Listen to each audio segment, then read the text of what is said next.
Good afternoon, Milwaukee. This is the Mark Belling Late Afternoon Show on News Talk 1130 WISN.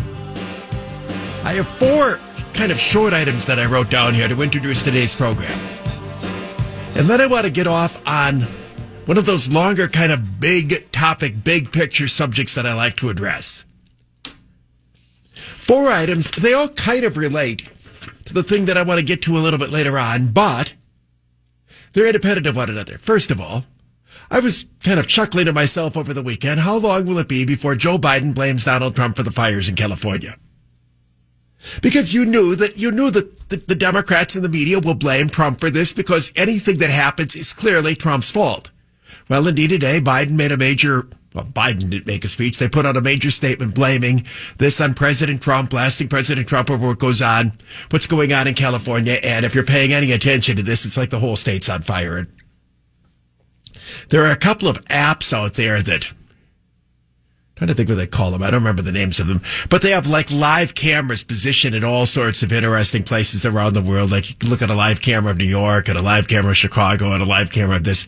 Every one of them in California is the same. The sky is just soot. I mean, from Northern California down to Southern California, it's almost everywhere. Just the far southern part of the state seems to be immune from this, but the fires are all over it. If you're taking a look at the map, it's just all over the state. It's been a combination of dry conditions and high winds, and you get these fires that occur out there. Seems to me to be quite a bit. And everybody has theories about it, and some people have theories about what should be done, and others have other theories, and so forth and so on. I don't claim to be an expert on this. Some people claim that it's nature going its course. Others say that there ought to be more management of it, all of that. Anyway, the point of this is that you can't find a place in the United States of America that has less control by Republicans than the state of California. Republicans are in charge of nothing in California. Literally nothing. The state Supreme Court in California is unanimously liberals. Every single member is a liberal. The governor of California, Gavin Newsom, is a liberal Democrat. Both houses of the California state legislature, the state house and the state senate, both are overwhelmingly Democratic. Both United States senators from California are obviously Democrats, including one who is running for vice president of the United States. Other than that California is still part of the United States of America, it's hard to find any Republican that has any governance structure with it at all. And it doesn't appear to me that the federal government has had any ability to do any governing of California, given that they've gone their own way and rejected everything that President Trump has tried to do. It is remarkable that they never want to let Trump do anything, but when something goes wrong, somehow they say it's because of something that he did, despite the fact that they don't let him do anything.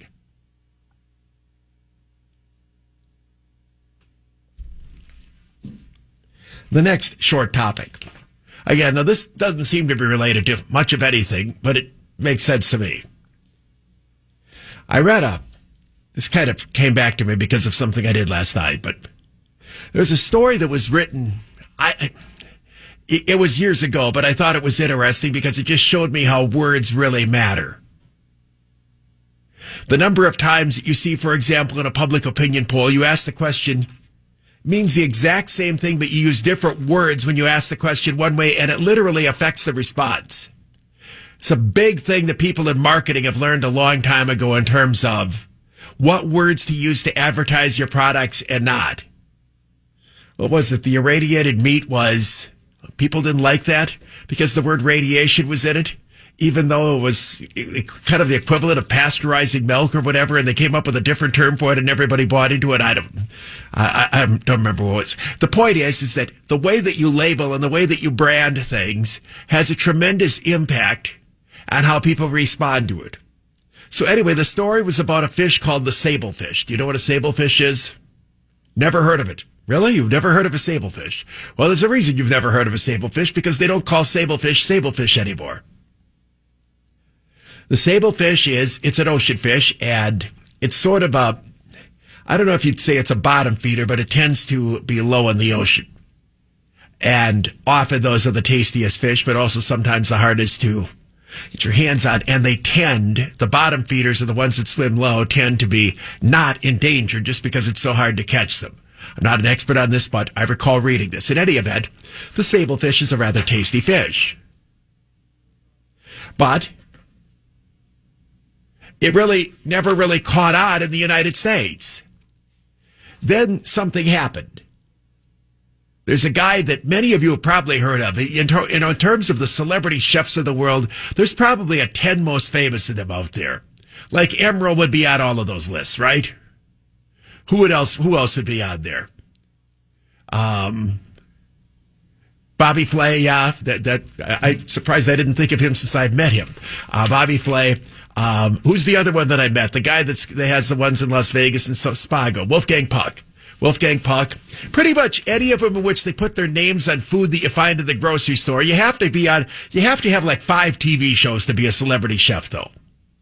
Well, one of the top 10, and I don't have the top 10 down in any particular order, but one of the most famous celebrity chefs is a guy named Nobu, Nobu. In fact, there's a chain of hotels branded after Nobu, and I mentioned Las Vegas. At Caesar's Palace, they have a wing of their hotel. It's like branded as a separate hotel. It's the Nobu Hotel, and Nobu has a restaurant at Caesar's Palace. Nobu is very, very famous. Nobu came up with an order, apparently. What I know about celebrity chefs is more than some people, but not as much as other. But the big thing that they all apparently have going for them is they're known for one thing. Like Emerald was known for one of his Cajun or Creole dishes or something or another, and et cetera. And Nobu came up with this incredible seafood dish. He called it black cod. And it was with a miso sauce infused into it. Black cod is sable fish. He simply put a different name on the sable fish, and apparently that name was used by some people, but he simply called it black cod rather than sable fish. I've actually had that dish. I've had Nobu's black cod. I don't remember what cruise line it was, but one of the cruise lines that we were on over the years, they had a deal in which, in most of these cruise lines, they have 1 or 2 restaurants that are really, really high end. There's usually an upcharge in it. And they had a deal where Nobu agreed to, brand over his naming rights to one of the menus that night. And it was described as a menu, put together by Nobu that they would be served like every Friday in that one particular room in the restaurant and so on. And, they get licensing deals for this. And the way that you become a celebrity chef is you're licensing your name out to everything. So they come up with his recipe, and I'm sure that the chefs in the cruise ship kitchen are trained to replicate that identically in the same way, Nobu has restaurants all over the United States, that they're all trained to treat, to prepare the dish in that way. So I had that. And this is about 10 years. It might have been Holland America, but I really don't recall. Does this ring any bell to you?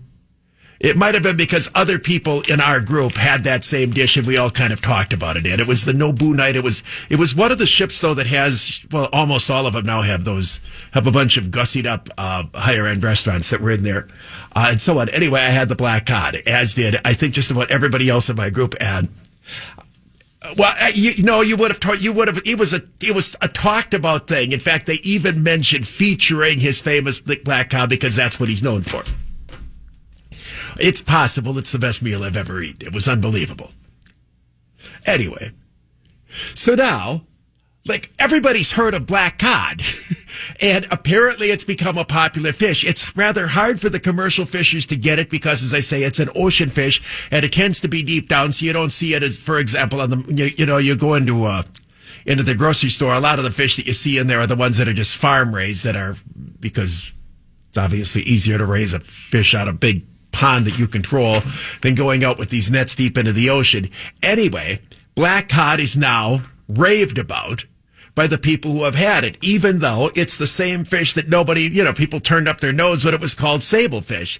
For whatever reason, the name black cod sounds good. Probably people like cod, and you put the term black cod on it, it must have some sort of a ring that makes it sound good to people. Or maybe people just heard of Nobu and this thing, and that created. So, last night anyway, I had black cod. It was on special at the grocery store for $8.99. I thought, this is I don't think I've ever seen it this low for And I was at Whole Foods, which I'm almost never at, and it always drives me crazy. But I went to the fish counter, and I wanted to buy fish, and they always have a really good selection of fish at Whole Foods. And I saw the black cod, and it sit there, and it said $8.99, and I thought to myself, that's pretty cheap for this kind of fish. And so I said, give me a pound. And the woman said, this is an unbelievable price for black cod. So I guess it was. And all I did was I put olive oil, put it in the oven, and 15 minutes later I came out and ate it. It was very good. So that's my next one. The way in which we title something. This is a critical issue to understand what happens in American politics. Many people believe America embraced abortion when the pro-abortion crowd changed their name to the pro-choice crowd. Pro-choice sounds like something that people would be in favor of. Likewise, the pro-life crowd has chosen to call themselves that rather than anti-abortion because pro-life sounds better. Obviously, all of those terms mean the same thing. The branding of a term really, really matters. The third of my 4 items. As you're probably aware, are you aware the Packers wouldn't come out for the national anthem, or you were not aware? I don't know. I was going to say, Paul said he's all over it. So I said you're probably aware. Did more than half the audience know this, do you think? Yes, okay. Well, as probably you know, because according to Paul, most of you knew this anyway, the Packers would not come out for the national anthem prior to yesterday's game against the Vikings. And when asked about this in the locker room, Davante Adams said, we had all these differing opinions. And rather than have the players come out and some are standing, some are kneeling, some are doing this, some are doing that, we just decided that we would stay in the locker room so we could speak with one voice. And I guess that is speaking with one voice. They all stayed in there. They all did the same thing. So the point that he was making is that if there was the George Floyd thing was going on out there for the Vikings and so on. So Davante Adams said, rather than have all of these different messages that some would be taking part in and others would not, we decided to speak with one voice. Now that was an interesting comment to me, to speak with one voice. My show is the antithesis of this. In other words, the opposite of it. The idea that I am going to allow my voice to be controlled by somebody else. Even if you're generally on the same page, the idea, for example, that a statement would be put out by me, Jay Weber, Vicky, Dan O'Donnell. We all speak for ourselves. Or all the people in radio in Milwaukee decided to jointly issue a statement. I just can't fathom that if I was a football player, a musician, or for that matter, anything else, that I would ever agree to speak with one voice. I'm sure my voice does not have the same beliefs as Davante Adams' voice. What you get when you hear a program like mine, and it is becoming a rarity in America, and I'm going to expand on this briefly because I want these topics all in short. You're getting my voice and my opinion. And it's an opinion that I'm going to defend, and hopefully it's not going to be one that I'm going to be affected one way or another by anybody else's voice. Other than, obviously, I think about things and try to be influenced and somebody makes sense. The opinions that I get are not out there to please any other particular person. They're what they get from what you hear here is what you're getting from me. It's not anybody else. It's me. But we're living in a world in which we're told that everybody has to conform and think the same way. If you don't agree with such and such on Black Lives Matter, you're an awful person and you're a racist. You have to think this. You have to think that. You have to be part of this on climate change. You have to agree with this with regard to the COVID. You have to be willing to wear masks. You have to support the lockdown. You have to think that this awful thing. You have to think Trump's a monster. Whatever the thing is, everybody's got to think exactly the same way, and that's the only acceptable way to think. I think that this is a byproduct of, and again, we talk about the millennials, and it's only because so many things that have happened to them are different than what's happened to other generations. They were taught and they were culturalized to do everything in groups, and there was this need, therefore, for everybody to say the same thing. So anybody that breaks apart and thinks differently becomes the oddball.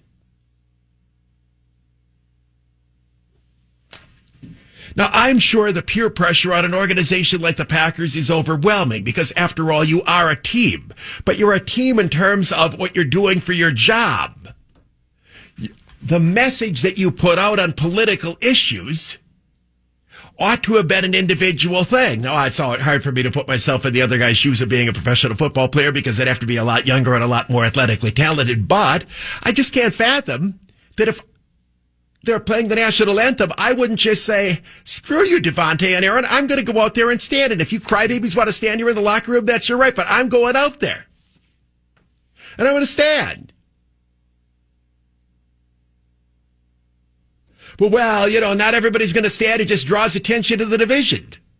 That's their fault. That's their problem. Somebody else, as I've said, if somebody wants to stay in there, that's their prerogative, and people have a right to praise it or criticize it. Somebody wants to kneel, like Kaepernick kneeled. Nobody's stopping him from kneeling, but you have the right to condemn and criticize him for doing it and saying that he shows disrespect for doing so. Says, well, we wanted to speak as a team. What happens then is you have an incredible amount of, essentially this is bullying, because it's bullying everybody who has a dissenting point of view into having to roll over and cave into what others are telling them they are allowed to think and say and express themselves. What? Paul said, well, that's just it. Would Mason Crosby chime in if he differed? Just grabbing a person. That's the whole problem with this. Because then when you go to the one, then you come out and the next thing is that we're going to put Black Lives Matter all over the field, and you're making all of these other statements that perhaps some people might like to dissent from, but if they do, they're described as a racist. So the diversity of opinion, which has been, if you wanted to come up with anything that up until recently just described America, it was diversity of opinion. We're the most freewheeling culture you could imagine, with all sorts of people thinking every imaginable thing, and they're just destroying that from us. Speak with the one voice. And then when that one voice is an obnoxious voice, and I think the Packers team showed incredible obnoxiousness by staying in the locker room, they object to when we lump everyone together, but they chose, for example, to lump everyone together. And the next one of the four items. As I said, these are all short.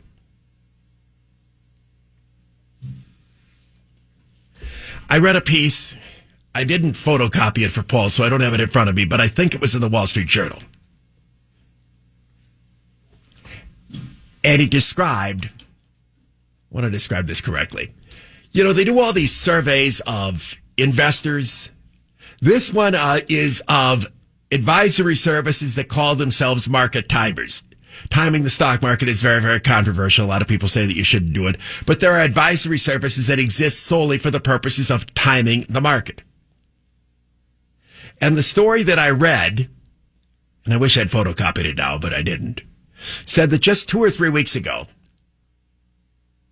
these market timers were overwhelmingly bullish, particularly on the tech stocks. Like over 70 to 75% of them felt that this was a strong time to be invested in the big technology stocks which have been propelling the market. 3 weeks later, it was down to 30%. In other words, a total reversal of opinion. We know what happened in those 3 weeks. The stock market cratered and the technology stocks got hammered. So in that brief period of time, the consensus of the people involved in market timing went from being very bullish on the market and the tech stocks to being very bearish on the market and the tech stocks. And the point of the piece was this is probably an indication that the market's going to start bouncing right back and the tech stocks are going to take off again, that people overreacted to what happened in the last 2 or 3 weeks. And whenever you have the majority concluding something, the majority is usually wrong when it comes to investing, and therefore this would be a time to plow back into the tech stocks. Now, the tech stocks had a very good rally today. The market did very well. What it does tomorrow, I don't know. So what do I take from that story? Again, this remarkable ability of the herd to move all at once. How do you go from 70% feeling something to only 30% in just 2 or 3 weeks? That's a shift 70 to 30. That's 40%. In other words, once some of them decided that, for all these market timers in which they claim you've got to not think like the herd, in fact, they all kind of think like the herd and they actually govern themselves based on what everybody else is doing. Oh my goodness, I see these people selling, therefore I have to sell too. This plays into the point, this herd thing that I mentioned with regard to the Packers all speaking with the one voice. It even speaks to that topic I mentioned about how when they changed the name in America from the Sable Fish to the black cod, it's called different things in different cultures. But generally speaking, if you see it in the grocery store or at a restaurant in the United States, they call it black cod now. They used to call it Sable Fish. They do so because people apparently interpreted the one thing as being better than the other, even though it's actually the same thing.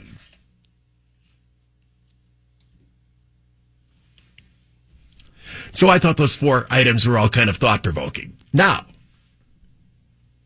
let's move to a larger topic.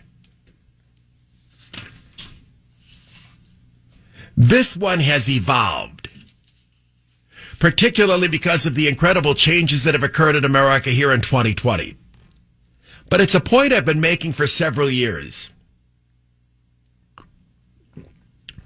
Even though I've been making this point for about 10 years, I admit that I failed to pick up on how Donald Trump tapped into it in 2016. One of the points, or one of the areas that I have found that I have disagreed with most conservatives on, and I've been making this point long ago enough that I even did about an hour on Rush's program on it. So one of the times I was filling in for him back when I did that years ago. And it's this. A lot of people, primarily on the left, have been saying forever that the rich are getting richer, the poor are getting poorer, and the middle class is losing ground. And for whatever reason, a lot of conservatives and a lot of people on the right have wanted to disagree with that. But it's true. It's undeniably true. Now, part of it is, when you're talking about pure dollars, of course, a 10% increase for somebody who's worth $10 billion is $1 billion. A 10% increase for somebody worth $50 is $5. So obviously the gap in raw numbers moves more. But even at a percentage basis, I think that, and I just think it's been going on for years, and I've expressed this from time to time on the show, and I find people on my side in denial over it because I don't know if they feel as though, well, this is a liberal talking point that we're jumping onto or not. But it's undeniably true. And the thing of it is, it got way worse during the Obama era.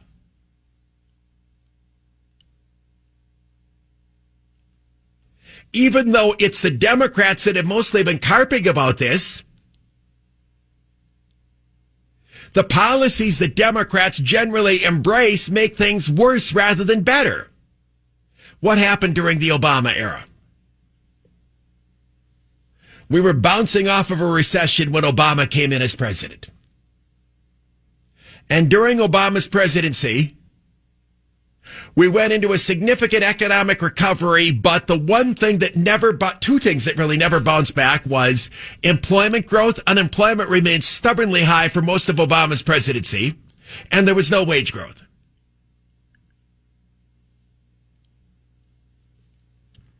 Wages are the driver for the middle and lower class. Wages aren't particularly important for the ultra wealthy.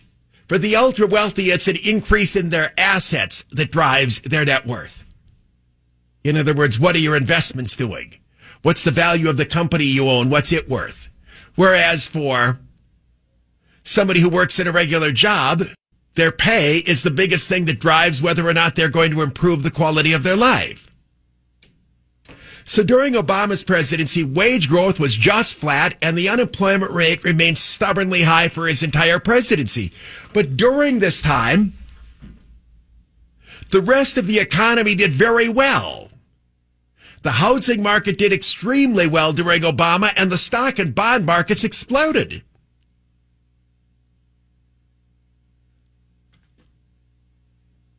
Well, who owns massive amounts of stocks and bonds? Generally very, very wealthy people. I'm not saying nobody in the middle class does, but obviously it's a much smaller percentage for them, and poor people don't own any of that stuff. They're just sitting there on there with credit card debt.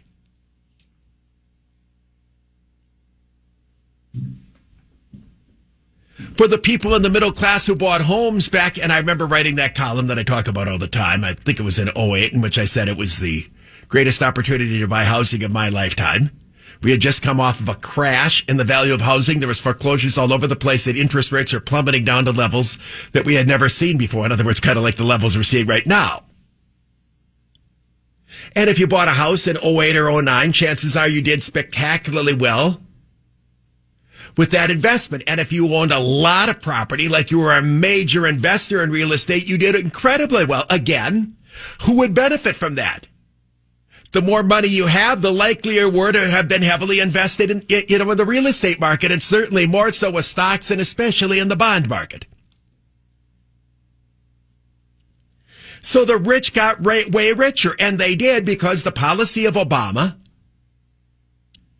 was to encourage the Federal Reserve to take interest rates down to about nothing,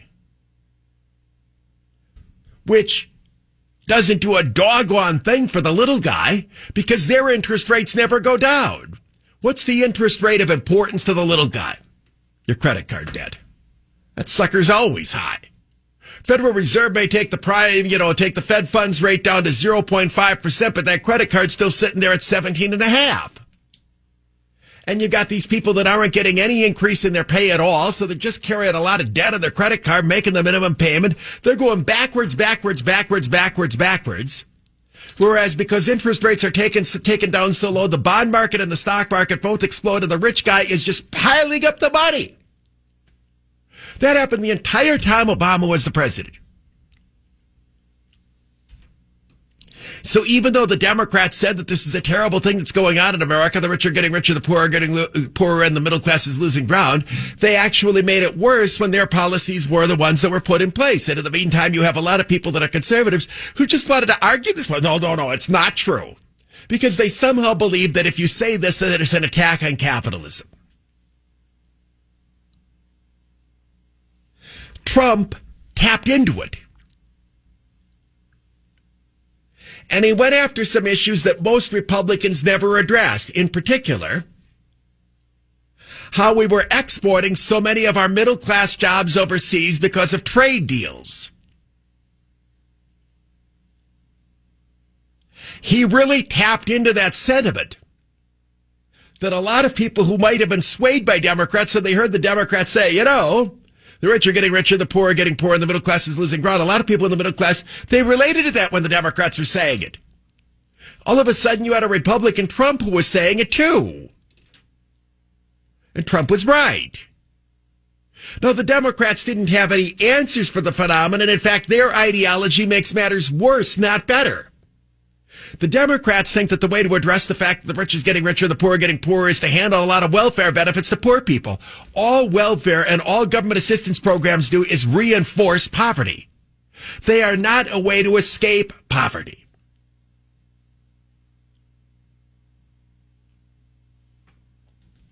We all know what methods are necessary to escape poverty. But public policy often interferes with it and gets in the way of it.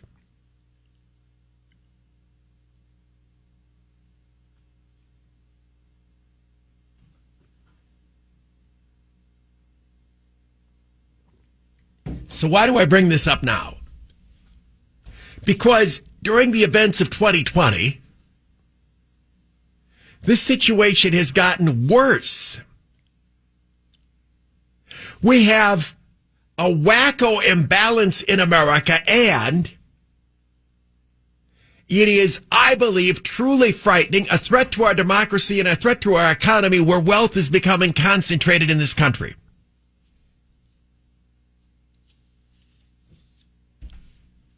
We've been talking now for a number of years about the so-called FANG stocks and which ones fit into that thing that kind of changes from time to time. But a remarkable percentage of the stock market is now concentrated in a handful of giant technology companies. They have exploded in value. And their sales have exploded.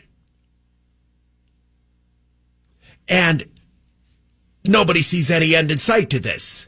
Sometimes they may get overvalued, but the prospects for all of these companies still seems incredibly bright.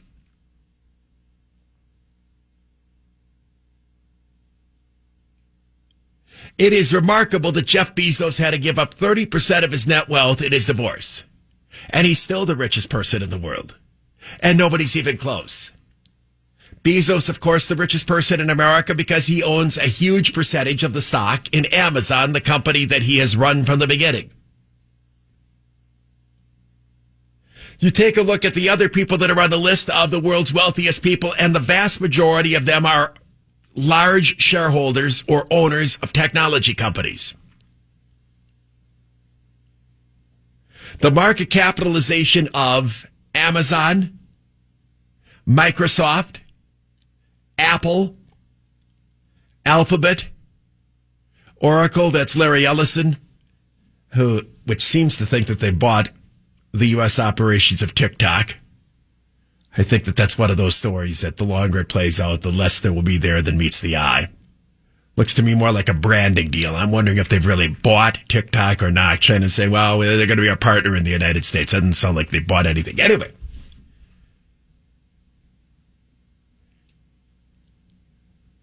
Netflix. There's a company called NVIDIA that I'm telling you, the stock goes up 5% every day or so, it seems.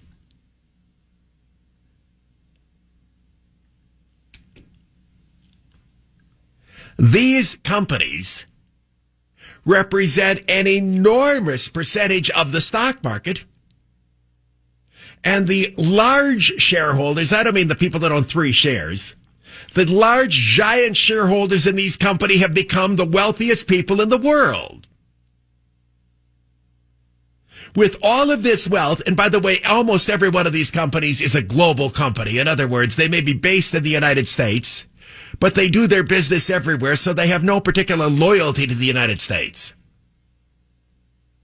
In the past, when we didn't have as globalized an economy as we have now, if you were an American company, most of your sales were in America. And therefore, you had a vested interest in America doing well. If you're one of the giant tech companies, you don't particularly care where you're selling your gadget or where you're selling your service, especially if you've globalized your operation. During 2020, when the stock market originally pulled back after the lockdowns and then rallied with all of the stimulus, throughout all of this, the tech companies have done nothing but go up. In the case of many of these tech companies, they have benefited from the lockdowns. A more wired world that we live in, a more tech-driven world where people do fewer things in person and more things by using gadgets and technology and so on, from staying home to watch a movie rather than going to a movie, to communicating via Zoom rather than actually attending a meeting, and so on, to ordering and buying all of your stuff online rather than going to the store or going to the restaurant. All of these things that I mentioned just drove the valuation of technology companies up even higher.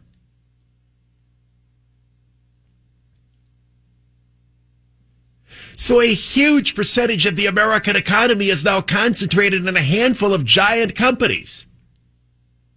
That, as I say, even though all of them are based in the United States, they don't seem to have any particular American loyalties. And here's my major point about this, and I'm going to expand it in a moment. These companies not only now have such an enormous stranglehold on the percentage of wealth in America, by their nature, they have a remarkable ability to control speech, thought, access to information. We have never had more concentration in the hands of a select few in terms of being able to control what we can say.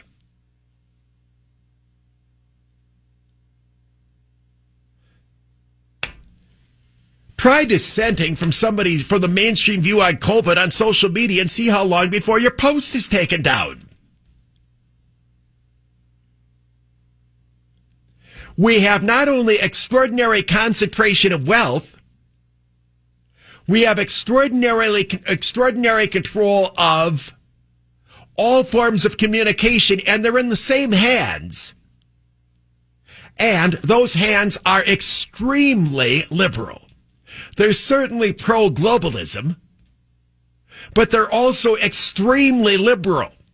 Now, I've talked on the show from time to time, quite a few times, about the number of industries that we have, a number of lines of work in the United States in which almost everybody that goes into it are liberal. And they happen to be the ones that you hear from the most. Show business. Hollywood. Hollywood is overwhelmingly liberal. The news media. It's overwhelmingly liberal. Higher education, universities. Overwhelmingly liberal. Lower education, the public schools. Overwhelmingly liberal. Handful of others. These fields are dominated by people from the left. So is technology. The giant tech companies, the people who work for them, and the people who run them, these are fields that the vast majority of people who have gone into them are liberal. So it's bad enough that they are controlling and have the ability to control almost all lines of communication, but there's no diversity in terms of ideology. So when they exert that control, it's all a control in which they're limiting access to information to only the stuff they want to put out there, which tends to be liberal and certainly tends to be pro-establishment. If the establishment says such and such about COVID, well, this is the truth about COVID, and therefore that's the only way to put out there. And they're able to pull it off because they are now the drivers of the world by this incredible amount of wealth that has occurred over the last number of years.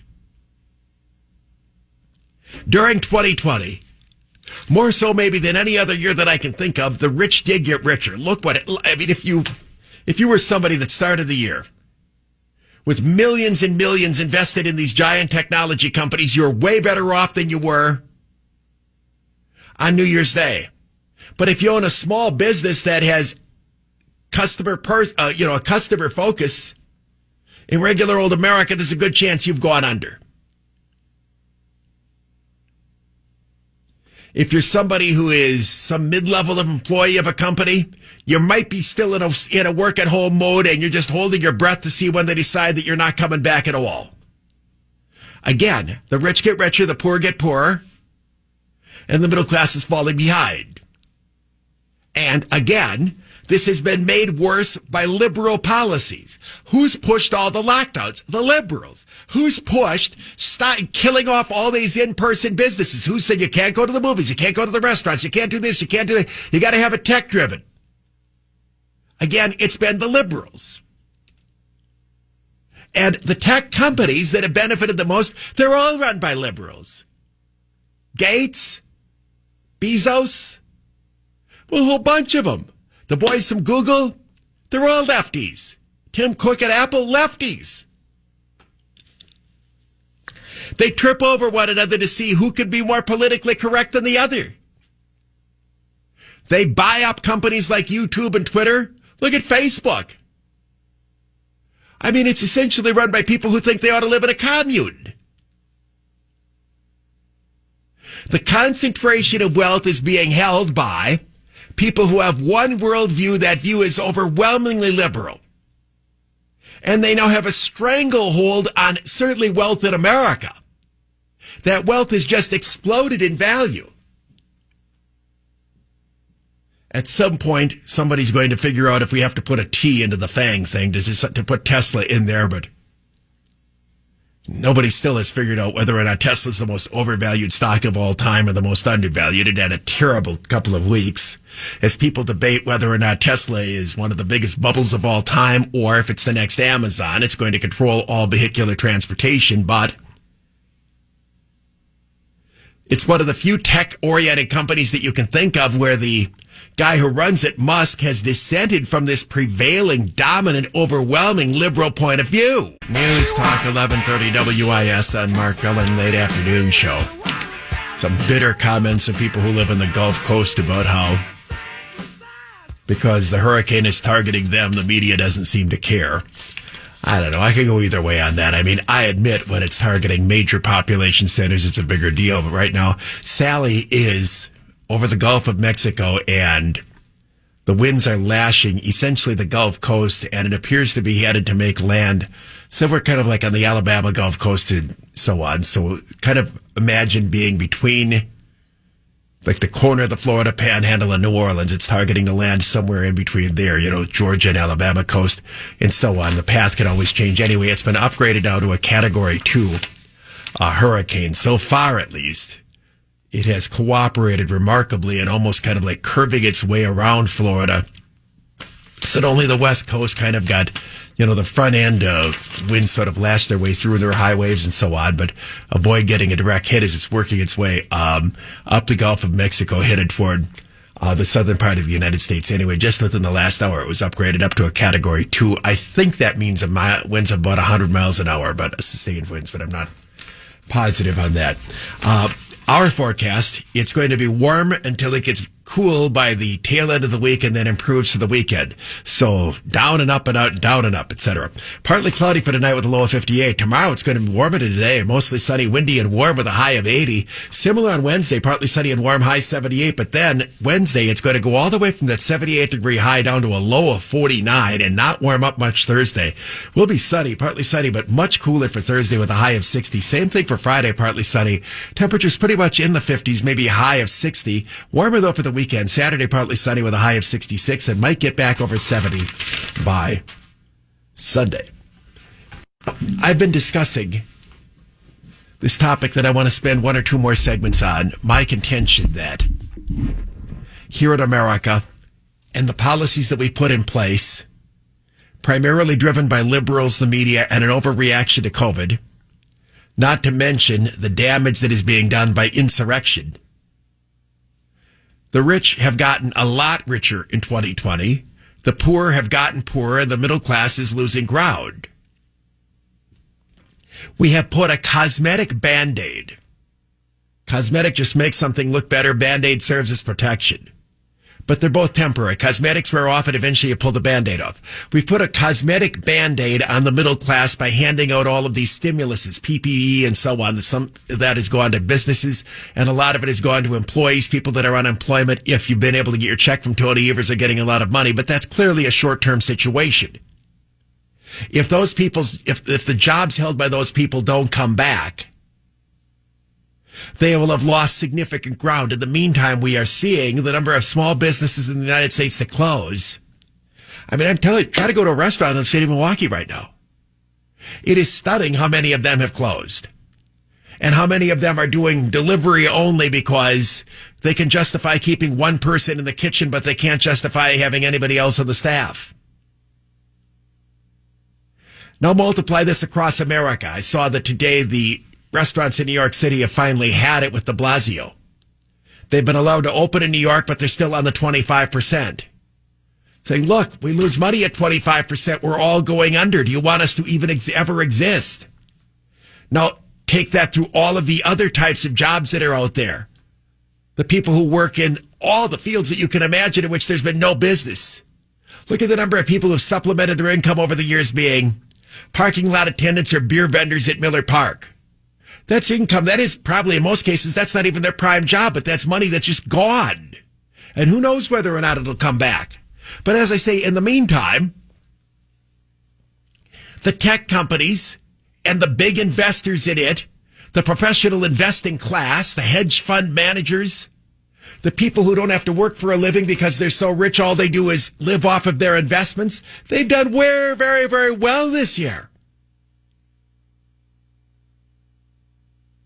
If we head toward inflation, the people who buy real estate are likely to do extremely well because one of the things that inflates is the value of your home. But if you can't afford to buy a house and you're just out there renting and you're one of these service industry jobs where you don't know whether or not you're going to have a job or not, you're falling farther behind. Let me come up with an example. The tech companies, and I actually don't mean this as a criticism, because the tech companies have, the ones that have become successful, they all figured out a way to do something that needed to be done, and they figured out a brilliant way to do it. I remember saying way back around 2000 that the company that figured out how to make a search engine work would rule the world. And as I said at the time, the best was Yahoo, but they're not very good. Well, Google came around. They came up with the best search engine that there is, and Google rules the world. Well, they figured out how to do that. They figured out how to come up with a search engine that if you typed in the thing would almost always work. Same thing with Amazon. Amazon started as an online seller of books. I remember listening to that's all they sold was books. And then they started selling music. And then it dawned on Amazon, hey, we're selling a lot of books and music. People would rather order online from us rather than go to a bookstore or go to a record store. Why don't we sell everything that there is to sell? And now Amazon sells everything there is to sell. They clearly got there first, and the companies that have been successful figured out a very, very good. Apple is another one. When Jobs was alive, he came up with all of these products that we didn't know that we really wanted until he came up with them, and then all of us wanted them. But when you look at almost all of these tech companies, what they are, and again, this is not meant as a pejorative, it's just a statement of fact, they're leeches. They suck the blood out of other living organisms. A leech is a parasite. I'll use the term parasite, better term to make the whole general thing. A parasite is something that attaches itself to another organism and lives off of it.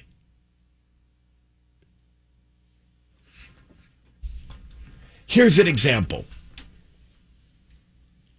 I know of this place that has all these wood floors, so somebody says to me, you need a Swiffer. Do you know what a Swiffer is? See, you're married. You know these things. I don't know any of these. What? Paul says his whole house is 400 floors, so you know about the Swiffer. Does Swiffer have a competitor? There's other ones, but like this would be the Swiffer is to whatever this is the same thing that like Google is to search engines then, right? In other words, or what Kleenex is to tissues, and it's the number one thing. Well, somebody said to me, you need a Swiffer. This is during the break. I was preparing this. It occurred to me that this is an excellent way of making the point that I was going to come into here.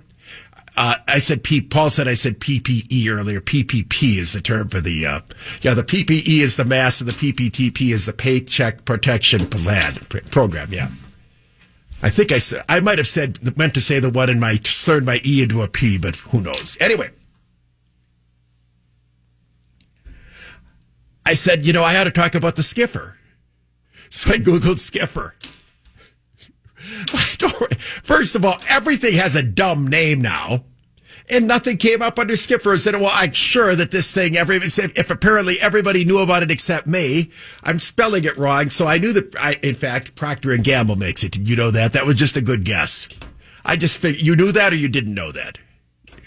But how you knew Procter & Gamble made it?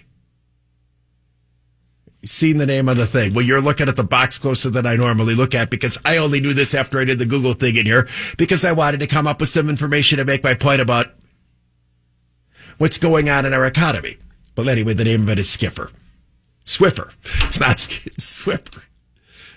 And it comes in this green box with blue letters. And what it is, it's like this little flat mop that you push on wood floors. And you just change this is like a bounce sheet that's on like a bounce fabric softener type sheet. You put that on the bottom of it and you just flip it over and then it's got all the dirt on it and you just throw the dirt in the garbage. And the next thing, yes, it's got all of this stuff. It's like a mop, only the mop is just like this sheet of thing and then you throw it away. It's like what a Pampers was to the disposable diaper, and it's apparently an ingenious thing for people with wood floors, and I didn't know anything about it. But I was sitting home, and someone said to me, you need a Swiffer. What do you think I did? No, I didn't Google it. Said I needed a Swiffer. I'm trying to deal with all these things. Well, think about this. What would I do? Well, I'd grab my phone. I went to my Amazon. Within 20 seconds, I had ordered a Swiffer. And it showed up at the station Thursday. I think I probably ordered it on Monday or Tuesday, and it was there. And I ordered like 50 of the replacement things, so I'm covered. And they both showed up. They're here at the station. Take them home. Now I've got my Swiffer.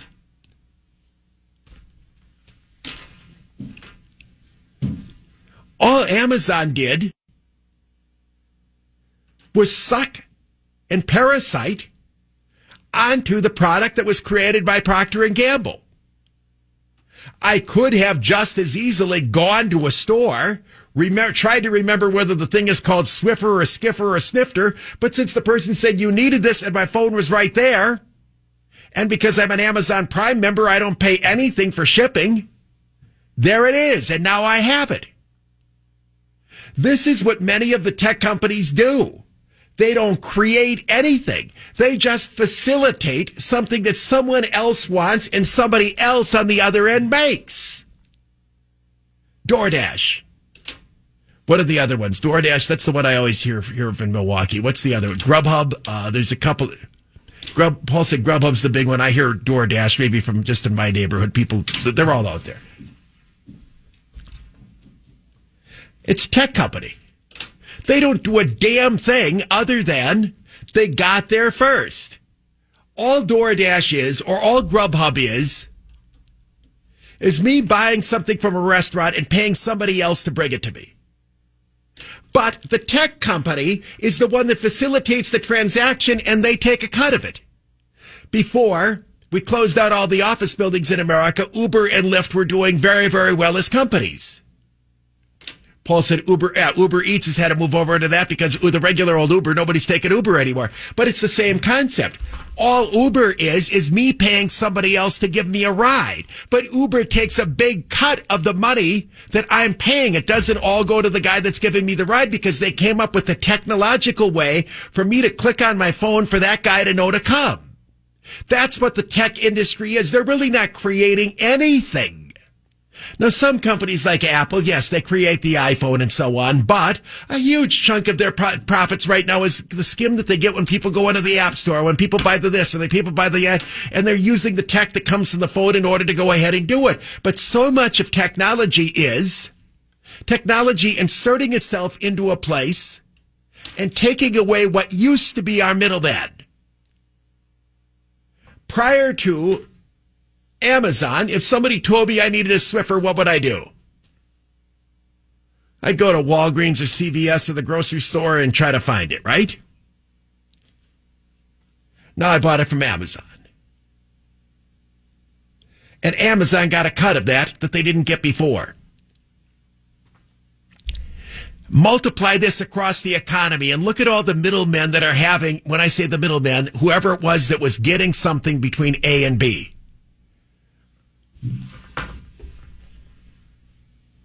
What do you mean all your stuff? Music stores are out of, yeah, I mean, they're all, again, the middleman, the Casio and all these other companies, I don't think most of them made any instruments and so on. They would sell somebody else's thing and you go there and you look at it and do it. Now, you can come up with this all across the economy, the tech-oriented companies. Tesla says, we don't need to have all of these service centers around the United States because we do most of our upgrades online. If you report that there's a problem with a such and such, we're just going to send you a signal to your car and it's going to fix it. That's why people consider Tesla to be a tech company and not an automobile company. Is Amazon a retailer or is it a tech company? Well, when everything that you do is technology driven, when your brick and mortar presence is very, very limited, so you're seeing entire industries and millions of jobs in America being swept away and no longer existent and instead being displaced by these giant tech companies.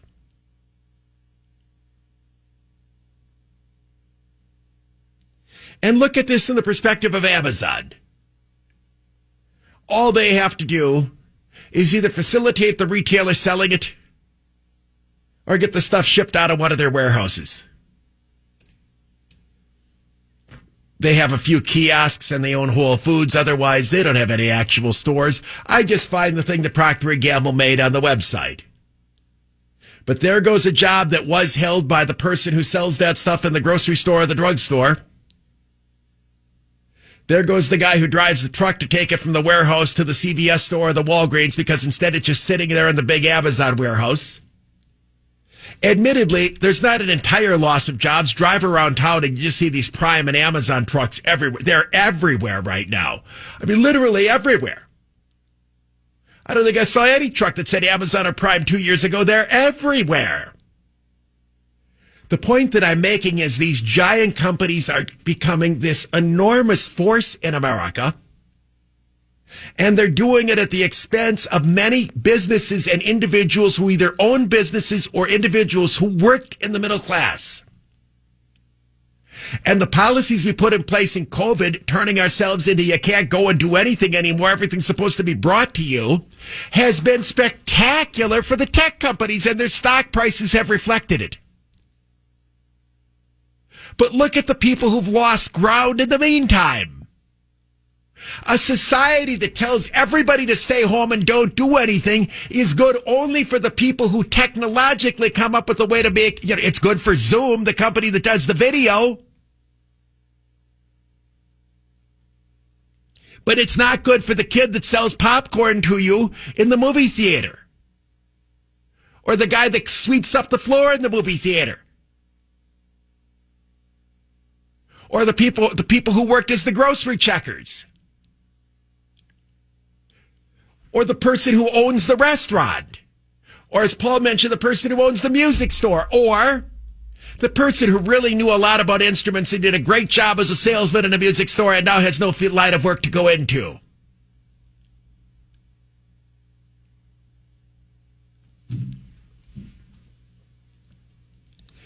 We artificially came in and changed the economy by our overreaction to COVID, and in the process enhanced this move toward tech-oriented everything.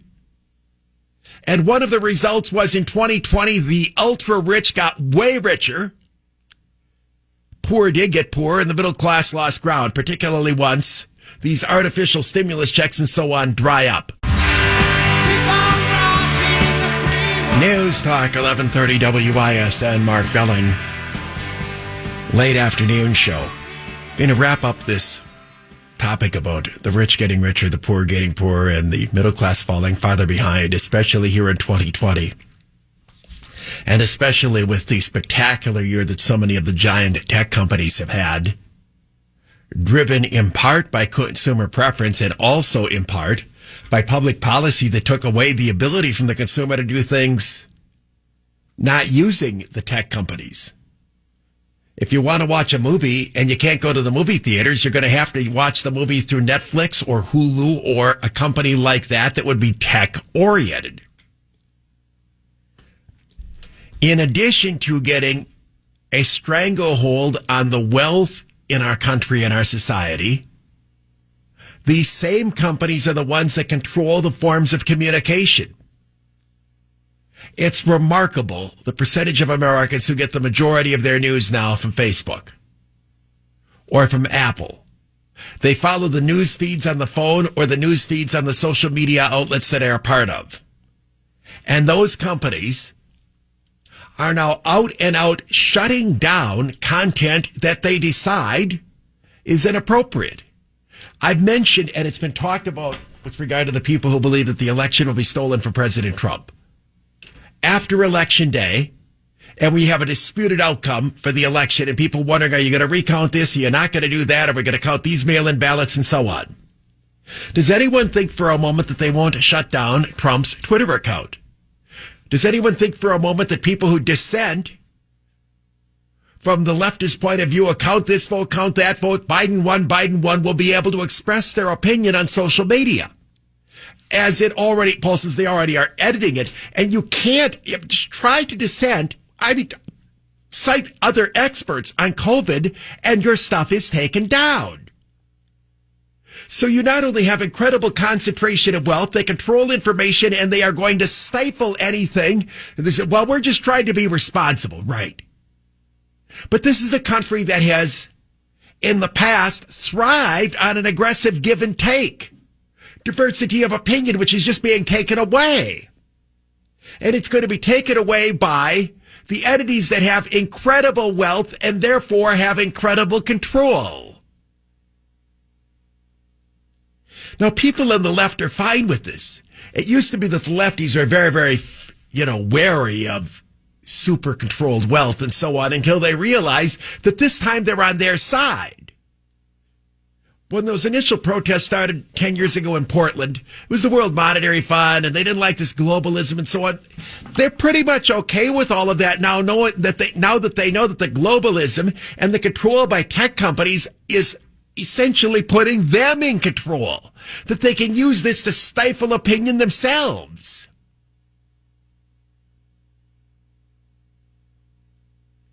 There are people who are not being allowed to post on social media simply because they want to take up the case of defending the action of Kyle Rittenhouse down there in Kenosha.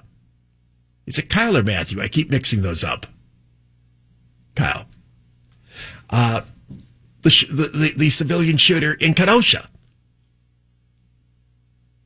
So now you can't express an opinion on that if it's one that some tech company decides is not appropriate. This is a very, very fearful thing. The concentration of wealth combined with the control of flow of information. The biggest threat to it is Trump. Now, I don't want to extend this into the next segment, but I'll give you a short take on this and maybe we'll expand in a future program. The only weapon against this is antitrust. Again, a lot of conservatives part company with me on this. I believe in using antitrust laws to bust up monopolies. I believe monopolies are anti-competitive. I believe capitalism depends on free and open competition. But when we busted up the big monopolies and the big trusts in the past, it's always been good for the economy. Busting up AT&T back in the 80s is one of the best things that we ever did. It created the technology revolution. Monopolies are not good things. They are a restraint of trade.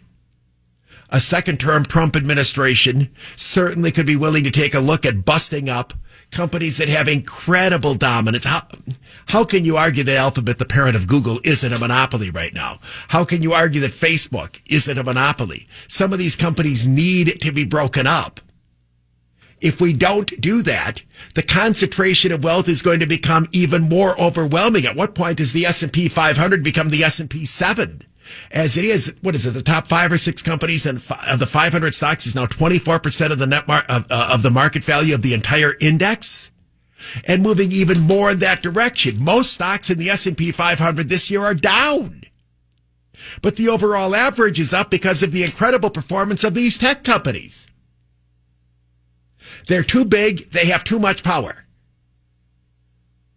And you don't find a single liberal anymore criticizing them because they feel the tech companies are on their side. The only threat to them, again, is Trump. In the previous number of years, the big threat was the trade deals that were taking away our middle class by ending our means of production. We didn't produce anything. And we cut a bunch of trade deals that were very, very good for the owners of large corporations, but not very good for the American public. And China refused to do anything that we wanted in terms of anything else because we didn't stand up to them on these trade deals. Trump has interfered with that. If he is reelected, I think the next big goal is to deal with the stifling restraint of trade and the stifling restraint of thought and expression going on by the tech companies, which have combined to allow the rich, them, to get richer, the poor to get poorer, and the middle class to lose ground. The lefties simply want to throw candy at poor people. Okay, we'll give you another welfare check. We'll give you this free thing over here. That doesn't change the fact that they're poor. It just makes the subsistence that they have while they are poor tolerable from day to day, but it doesn't change the overall thing. The only thing that gets people out of poverty and the only thing that moves the middle class forward is a growing economy that allows wage growth. And for the middle class, significant wage growth and the opportunity to own a company and grow and own and control assets. The growth of assets is what makes the wealthy get wealthier. And the more assets that are held by the middle class and even poor people, the better off they are. But we are seeing a significant concentration of assets in the hands of the few rather than the many. It's not a conservative talking point, but it ought to be. the concentration of wealth, and the control and stifling of expression is right now a mostly liberal thing. Well, why do you think you see so little criticism of the riots and anarchy in the streets from the left? Again, this is their side. You could say it sounds like a liberal talking point, but it is reality. Look at where the money is coming from and all the insurrection that we have going on. Combination of China, Soros, and a bunch of really, really well-off people who've made a fortune by investing in assets that have gone up in value.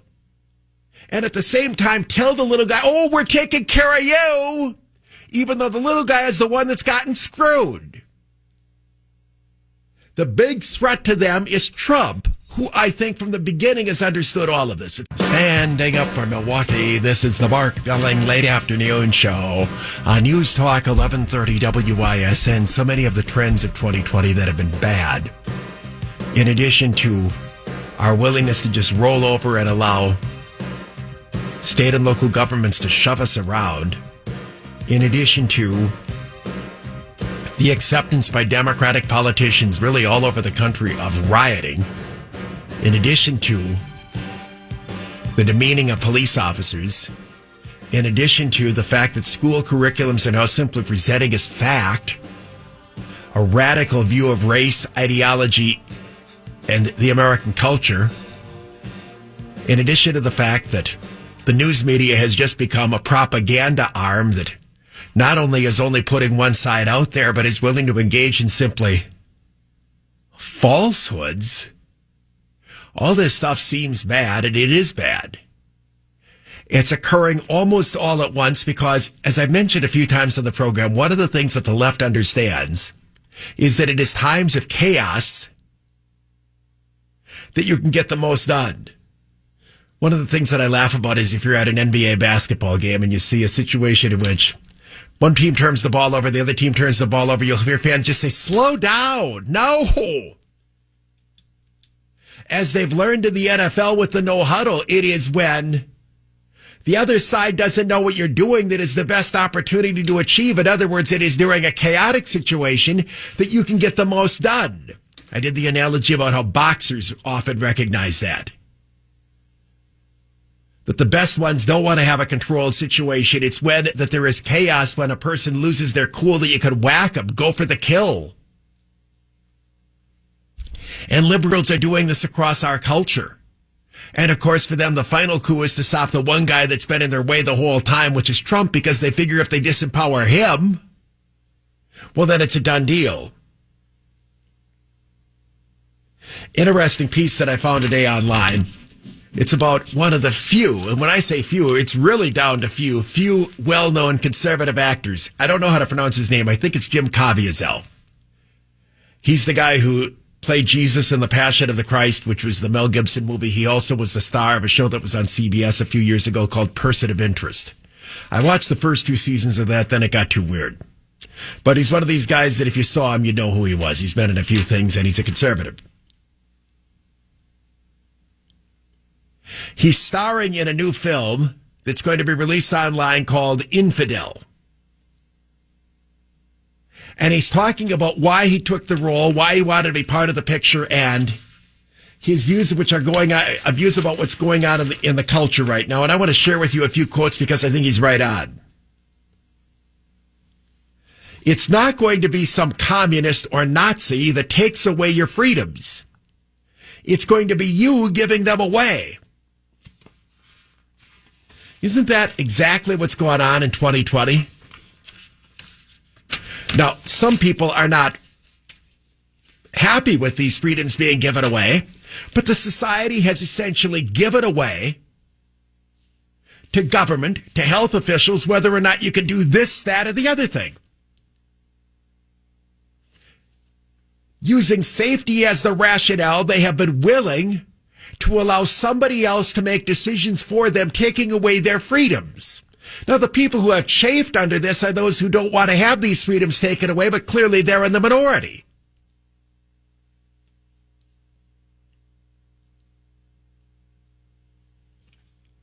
Caviezel addressed the growth of left-wing political censorship and intimidation. He said combating cancel culture is one of the reasons that he started Infidel.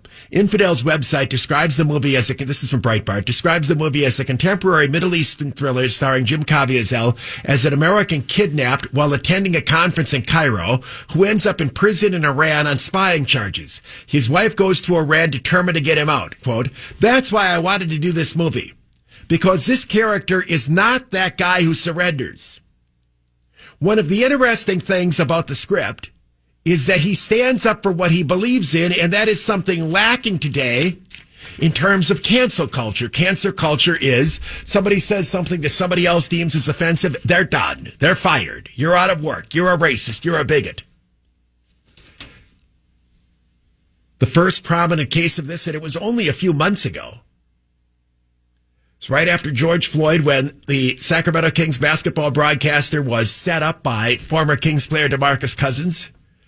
Cousins said, "What do you think about Black Lives Matter?" The guy responds, "All lives matter." He was fired within a day for saying that all lives matter. We've seen a number of people who use that term. There are now people that are getting in trouble for saying blue lives matter, defending police. Not only the willingness of somebody to sanction and fire and cancel you for saying something that they don't like, but applying it for statements that you wouldn't even think would be offensive. Caviezel described a de facto blacklist that he was subject to within Hollywood after the success of Passion of the Christ. You may recall that Passion of the Christ was the movie that Mel Gibson did that he had to raise all the capital for himself because none of the studios wanted to touch it. They did not want to present a movie that essentially told the story of Jesus Christ. Caviezel said that after he starred in that movie, there was essentially a blacklist against him. "I had no choice. I had to defend it. I had to fight to survive. The film exploded. It was off the charts. You'd think, okay, you're going to work a lot. No, I didn't. I was no longer on the studio list. That was gone. Because of what I do as an actor, that's my skill. It was given to me from God. I didn't give it to myself, but it's something in which I have a great rage. I really felt that faith was much bigger than the industry in Hollywood and bigger than the Republican or Democratic Party or any of that." He goes on. We spoke in the first extended segment of the program about wealth in America. Every year, Forbes does the Forbes 400. Fortune does the Fortune 500. Those are the 500 largest companies, I think. Forbes' 400 is the 400 wealthiest people in the world. And there are people at Forbes magazine, that's all they do all year is work on that list because calculating someone's wealth is not easy to do. If somebody owns a privately held company, you've got to figure out the value of the company in order to assign a worth. For example, Menards doesn't trade on any stock exchange. Who knows how much Menards is worth? Well, you wouldn't know unless somebody tried to buy it. And then you've got to calculate somebody's real estate holdings and their investments in this, that, and the other thing. So it's controversial, and often people will quarrel with where their spot is on the list or what Forbes' estimate is of their net worth. But they've been kind of the authority on it, and the Forbes 400 list is sort of the go-to authority for the 400 richest people in the world and what their actual value is. The remarkable thing about the list of Wisconsinites on here is that it essentially never changes. It's the same people year after year after year. And it's unchanged again this year. The wealthiest person in the state of Wisconsin is John Menard, and he evidently is going to be until he dies. And then his will is going to determine where all of that wealth goes. I don't know if he's got children who are going to inherit all of this or not. Anyway, when you take a look at the Wisconsinites that are on the Forbes 400, what's striking to me about this is that they all have their wealth in the exact same way. They all own companies that are not traded on the stock market. In other words, they or their relatives own 100% or virtually 100% of the companies. There's one guy who's a quasi-Wisconsinite. He lives in northwestern Wisconsin, but his background is not from here. He's one of the Cargill family from Minneapolis that own the Cargill Corporation. So he's on the list because his permanent residence is listed as Wisconsin, although the Forbes list indicates that he lives at a lot of different places. The other Wisconsinites on the list, obviously Diane Hendricks of Beloit, who with her late husband Ken built a roofing and building materials empire in Beloit. Diane Hendricks is listed as the third richest Wisconsinite. The Kohler family becomes hard to evaluate because the wealth is divided among several family members. But if you included all of the Kohlers together as one entity, they'd be third. By dividing it up, Herb Kohler finishes on the list, I think, fourth. Same thing with the Johnson family. When Sam Johnson, the late Samuel Johnson, was still alive, I believe he was the wealthiest person in the state of Wisconsin. After he passed, all of his children got an equal stake in the S.C. Johnson Company of Racine. So they're all on the list and included multiple times, but we'll just say the Johnson family listed on there. And then, of course, the sort of newbie, because she didn't show up on the list until 7 years ago, is Judy Faulkner, who owns Epic in Verona, and her net worth is now $1.7 billion. Every one of those individuals, however, on the Forbes 400 list, they all have their wealth because they own something that grew into something huge. In some cases, grew into something huge over decades, like Kohler or S.C. Johnson. In another case, a company that got huge over a matter of just a few decades, like, say, Menards. I think I've told this story. You know that I met John Menard when he was putting up pole sheds. He was from Eau Claire. The company was based in Eau Claire and La Crosse. They did these things called Menard Agri Buildings. They were like those, like the pole sheds that you saw on farms. They were a more inexpensive way of putting up a farm building than using lumber and everything. And that's what Menard got into. And after that, he opened a couple of retail stores, and the key to his wealth is that he had enough capital to be able to expand without selling shares and taking them public. Most companies go public because it's the ability then to grow your company with OPM, other people's money. If you can finance it yourself, you're taking on much greater risk, but you end up owning the whole doggone thing. And John Menard owns Menards. He's got to be over 80 right now. He owns the whole doggone thing. Compare that to Home Depot, which is publicly traded, which has zillions of different owners. The founders remain extremely wealthy. I think the owner of the Falcons was one of them, Arthur Blank. I think he was Home Depot. A couple of others. Menard has the whole thing. So that's a company that grew, probably starting in the early 80s, since I was in La Crosse in the late 70s, and John Menard was a guy that was putting up pole sheds, probably had a few retail stores then. As I said, S.C. Johnson, another company that grew really over decades. Cargill, a company that's over a century old. And then you take Epic, the only tech company on the list. Epic is a company Judy Faulkner started, built, owns the whole doggone thing, that was the first to really get involved in taking medical records online. And as I've said in describing the company in the past, I swear every medical record that is online, it's Epic. I think they control all of those systems. I mean, and who doesn't deal with their doctor online right now? Everybody does. Who doesn't check their test results online? Who doesn't request a prescription refill online? All that stuff's done online, and it's all run through Epic. Epic is in Verona, which is outside of Madison, and her net worth is now listed as $1.7 billion, and she owns the whole thing. Now, the thing about the people on this list, they're either people who inherited the money from their parents and still work for the company, like the Johnsons, like some of the Kohlers, which is now in its third generation, I believe. But a lot of these people are really old, and the wealth is going to be dispersed when they pass along.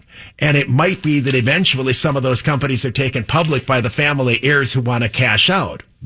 And that's the thing about wealth. John Menard might be worth, by the way, he's worth $14 billion. Think about that. The guy's putting up pole sheds. Apparently, a lot of people don't like him, and the media really doesn't like him. But what an incredible story that is. I mean, talk about a self-made man. Guy who starts a business, decides to get involved in home improvement stores, and he's worth $14 billion. But here's the thing about being worth $14 billion. John Menard can't write out a check for $14 billion. The only way to get the money is you have to sell what it is that you own. Which is the reason that people take companies public. They sell shares in the company to the public so that they can cash out. Bill Gates' net worth comes from the shares that he owns in Microsoft. his net worth rises and falls when the share of the stock goes up and down. Because early on, he and Ballmer and who is the other guy? Paul Allen and Gates, I think, founded Microsoft. They decided to take the company public and kept a chunk of the shares to themselves, but other people were able to buy into that company and watch it grow through the years. But all of these other people can't actually access their capital. Judy Faulkner is worth $1.7 billion. I wonder what's in her checking account. I'm not saying it's small, but it's not $1.7 billion. That's merely her net worth. It's both the great beauty of the American system and the flaw. When liberals say that the wealth aren't paying their fair share in taxes, they're not entirely wrong. People who inherit a business, take the Hiltons, for example. Paris Hilton got to be a playgirl because her family started the Hilton Hotels empire. So she's worth a lot of money, but I'm guessing that as a person, in terms of a salary that she ever got, probably very little. We don't tax wealth. We tax income. So if John Menard's wealth goes in 1 year from $13 billion to $14 billion, he may have made $1 billion, but that $1 billion isn't taxed. Because the $1 billion is only out there on paper because it's the estimate of what his company is worth. Now, I'm sure he pays himself something of a salary because he needs to live on something, and it's probably a pretty good salary. And I don't know if the company pays dividends out to its owners, but again, the owner is him. So he probably takes some draw on it, but most of the money is plowed back into the company itself. In New York, AOC, dumbbell that she is, has proposed a major wealth tax. She's run into opposition from that from her own governor, Andrew Cuomo, saying, hey, you ditz. You realize what will happen if New York State imposes a wealth tax? Our billionaires are all going to move so they don't have to pay the wealth tax. Can you imagine having to explain things like this to AOC? Imagine if the state of Wisconsin imposed a wealth tax that everybody who has more than $1 billion in net worth, which would just be the people that are on this list and maybe one or two others, had to give 10% of their wealth in taxes to the state of Wisconsin. How long before John Menard moves to the Upper Peninsula or somewhere else? He's just not going to live here. None of them would live here because they're not going to give that away. So the problem with trying to access in terms of public capital, trying to access and tax that wealth is that the moment that you start taxing wealth, people will relocate themselves to have to be able to avoid the tax. If you want to suggest that it ought to be a national tax, then the wealth simply moves itself overseas. The upside is it shows that once again, the way to get ahead in America is you have to own something. If you're a little guy and you can't invent a Menards, own what you can. Own your own house. Get out of debt and buy some stocks. When you own something that increases in value, it's the only known way that I'm aware of for you to increase your net worth. And when the thing that you own happens to explode in value, which happens to the select few, like the Kohler family, like the Johnson family, like John Menard, and like Judy Faulkner, you can become extraordinarily wealthy. What liberals have never wanted to do is allow anybody to get wealthy. They oppose private ownership of anything. The conservative view is, or at least ought to be, to encourage as many people as possible to, at whatever level they're at, own something. If all you're getting is a check from the government or even a check from your boss, if you don't turn that into something that grows, and yes, if you're investing in a mutual fund or a 401k or an IRA, you are buying something. You're owning something. It's a small share of these giant corporations that the larger owners are making fortunes off of. It's something.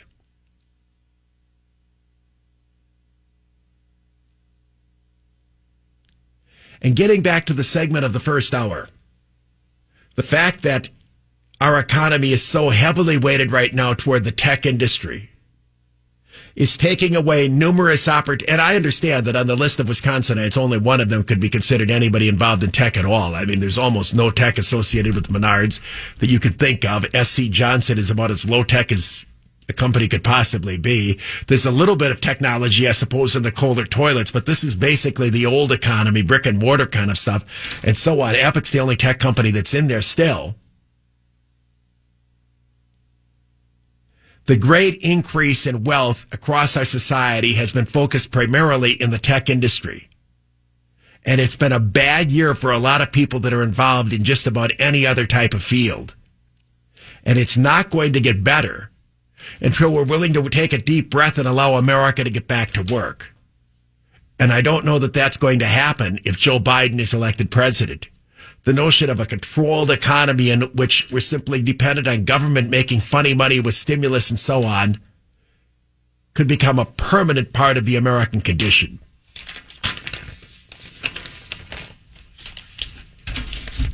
Most interesting story on the list. I mean, maybe John Menard comes up with home improvement stores. How about the Hendrixes from Beloit? How do you from Beloit just dominate the global roofing industry? How do you build a company in which, like, and what they make building materials. So in other words, a company that puts up roofs, they buy their, whatever they're in it, the type of roof, they buy it from ABC, and they've long since expanded beyond roofing materials to just about every kind of building equipment imaginable. I mean, it had to be a guy that was in touch with the industry, that had very, very good connections with wholesalers and builders, and just built it and built it and built it and built it. I mean, the list, though, is classic Wisconsin. Then Kohler. Fortune. Billions made off of toilets. S.C. Johnson. Billions made off of Raid and floor wax. The one tech person, as I said, that's on there is Judy Faulkner, who, again, she's no spring chicken either. She's in her 70s, so I don't think has any kids.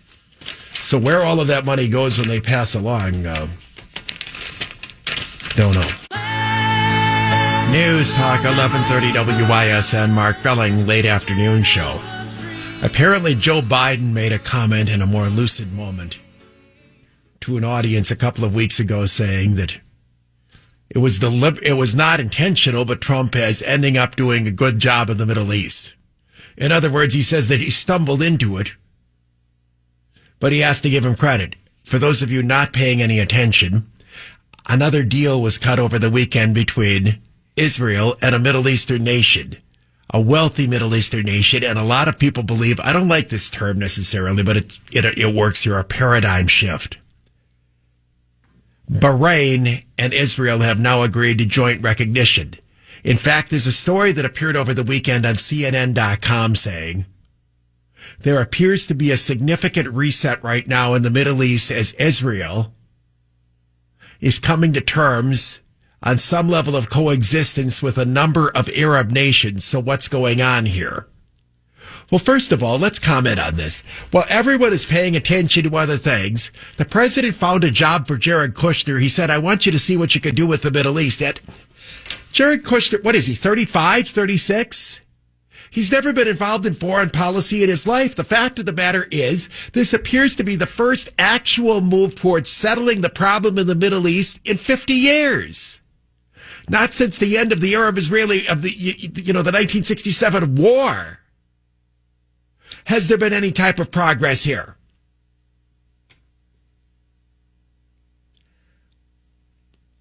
Nobody on the left wants to give Donald Trump credit for anything. As a result, we get blinded to what's often happening. When you allow your biases, and I'm not saying people on the right can't make the same mistake. It's what happened to guys like Charlie Sykes. And without overly criticizing him, the difference between me and him, we both didn't like Trump initially. I tried to be open-minded enough and judge things on the basis of what happened, rather than be a slave to what you thought would happen. Difference. The Packer game yesterday as an example. If you thought they'd have no offense this year, you've got to be willing to accept the evidence that maybe they have a superior offense. Too early to make a final determination, but what happened yesterday, 43 points, happened. Likewise, well, Trump's not going to know how to deal with any of these other countries. Maybe just the opposite. Maybe he's going to be the first president who figures out how to gain some leverage with China. Maybe, despite the fact that he's had to deal with all of these messes at home, he'll be able to figure out a pathway toward a better Middle East. And that is what's happening right now. Interestingly enough, the analysis on CNN is actually pretty good. And this isn't really a left versus right issue, other than the fact that Trump is helping facilitate it means that some people fear having to give him credit for anything. Here's what's happening. In the Middle East right now, this sprawling region where the one thing that seemed to unify all of the Arab nations was that they all hated Israel, there's now something that's a greater threat to them, and that is Iran. For a decade, Syria has been involved in a civil war. The Syrian government is pro-Iran.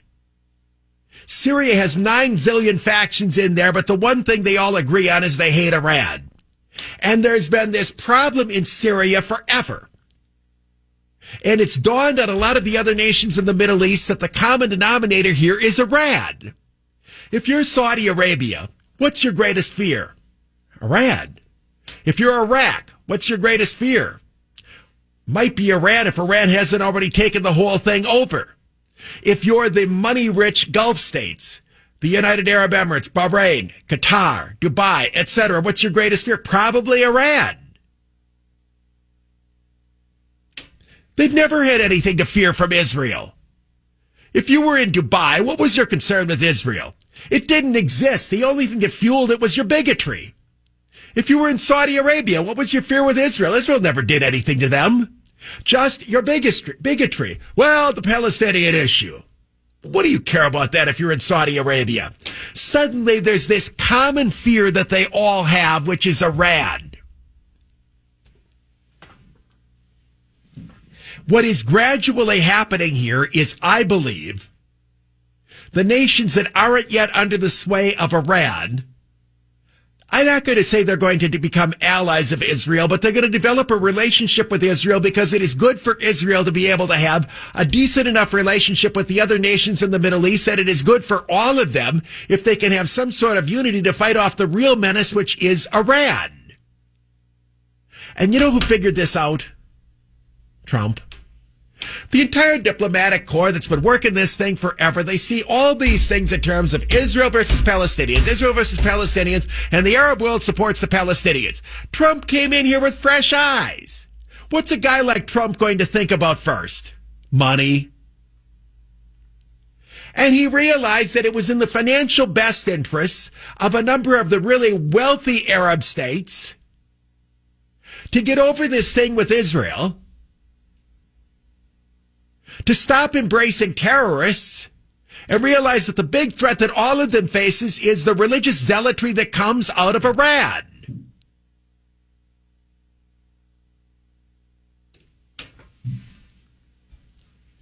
Were it not for the fact that our own country is embroiled in 97 zillion crises, mostly driven by overreactions to things that liberals have shoved upon us, this story would be getting more attention. The fact that we may be moving toward an alliance between Israel and almost everybody in the Middle East except Iran, as those nations all realize that the real common enemy, whether you're the Saudis, the Egyptians, or even the majority of people in Syria, that Iran is the cancer in the Middle East, and it never was Israel, which mostly just wants to be left alone over there. And it seems to me that Trump is the person who figured it out. Now, there are a lot of people that interpret what happens in the Middle East with biblical prophecy, and they talk about the end times and so on. You don't have to introduce any of those things. The reality is the United States has had one ally we can count on in the Middle East for the last 75 years, and that has been Israel. If Israel can develop stronger relationships with the other countries in the Middle East and isolate Iran as the only outside force that's over there, it's one less thing for us to worry about. And here's the key to my analysis. What do you think Donald Trump's number one goal from the Middle East has been from the beginning? Well, you say peace. Why? Doesn't want you. Now you're getting there. He wants not to have to bleep around with it, right? That's what he wants. And he figured out that the best way not to have to keep worrying about this is to see if you can't get Israel to cut some sort of deal which is going to make everybody happy enough so that we're not constantly running over there, enforcing some peace and getting involved in wars and trying to mess around with the internal strife that goes on in that part of the world. That being his motivation, he ended up getting a greater success than the more militaristic elements of both the Democratic and the Republican Party, who felt that we had to keep going over there and putting out all of these fires. Iraq becomes a fire. Syria becomes a fire. This is a fire. This is a fire. Instead of putting out all of those fires, try to deal with it from the larger perspective of get all of them to find a common enemy. That's just the way Trump is going to think.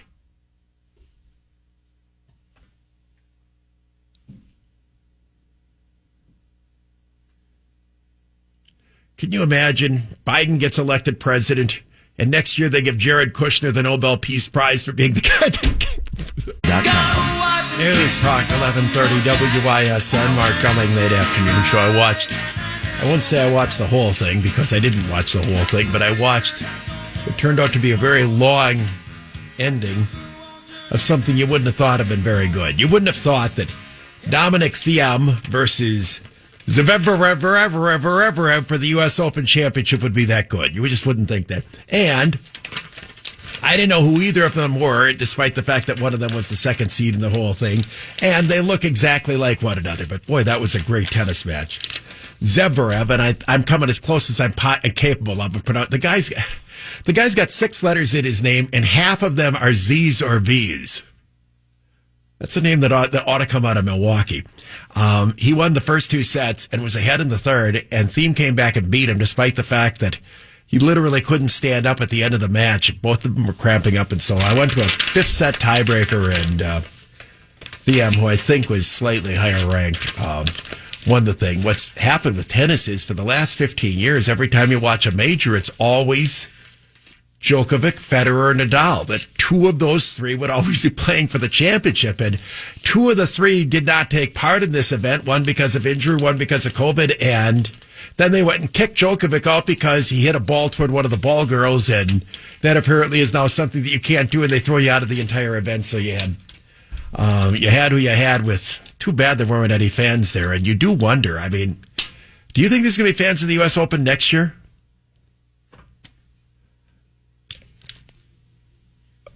Well, that's Macy's Parade is only in 2 months. I'm talking about next year. You just wonder when we're going to get to the point at which people say you couldn't care less if you get COVID. No, we've got this situation going on in the schools where some have opened, others have not. And as I said from the beginning, if you're not willing to accept the fact that all sorts of people are going to get COVID if you open up the schools, then you may as well not open them up. Because that's what's going to happen. This thing is rather easily transmitted, apparently. The good thing is that hardly anybody who gets it actually gets sick. Nothing happens to them. Unless you're 75 years old and have diabetes, you're probably not even going to know that you have the damn thing, which seems to be what's going on with the virus. Well, there's a situation that's occurred now in Germantown.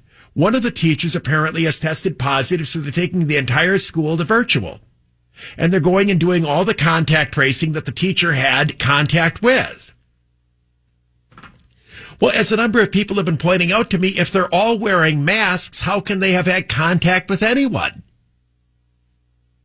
And if the problem is that the teacher is seeing people outside of school, social life, and so on, and got it there, they're the ones, for all the fear that everybody had that the kids were going to be bringing this into the school and the teachers are going to be sick, is the greater fear that the teachers are going to be bringing it into the school because they are not confining themselves to a limited group of people when they're away from school. In the meantime, the media keeps talking about cases. When we don't have cases, we have tests. Well, there's a spike in Ozaukee County. The last time somebody died of COVID in Ozaukee County was the middle of August. So you have an increase in case numbers, but that case numbers is based on tests and it doesn't have anything to do with deaths. And if nobody is dying from the thing, you again ask the question, what's the problem? The only reason many people know they have COVID is because they test positive.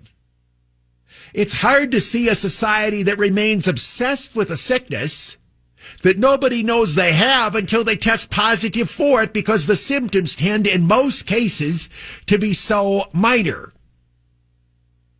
As for the changes in the culture, given the fact that there is, I think, no end game at all here, and after COVID goes away, the next coronavirus, and this is not the first one that we've had, is going to come down the pike, and we end up having this terrible fear and have these tests that are so effective in determining anybody that's got a trace of the virus in anywhere, what the long-term plan is to be able to resume society. Now, so far, you've had most people in America sort of okay, or sort of existing with not being able to do any of this stuff.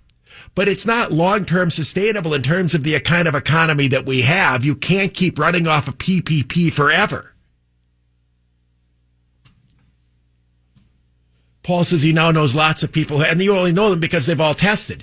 And their kids go to college and all of that stuff. And the only reason that they know that they had it is because of the test. If they hadn't had the test, they would not have known that they had it. So who cares?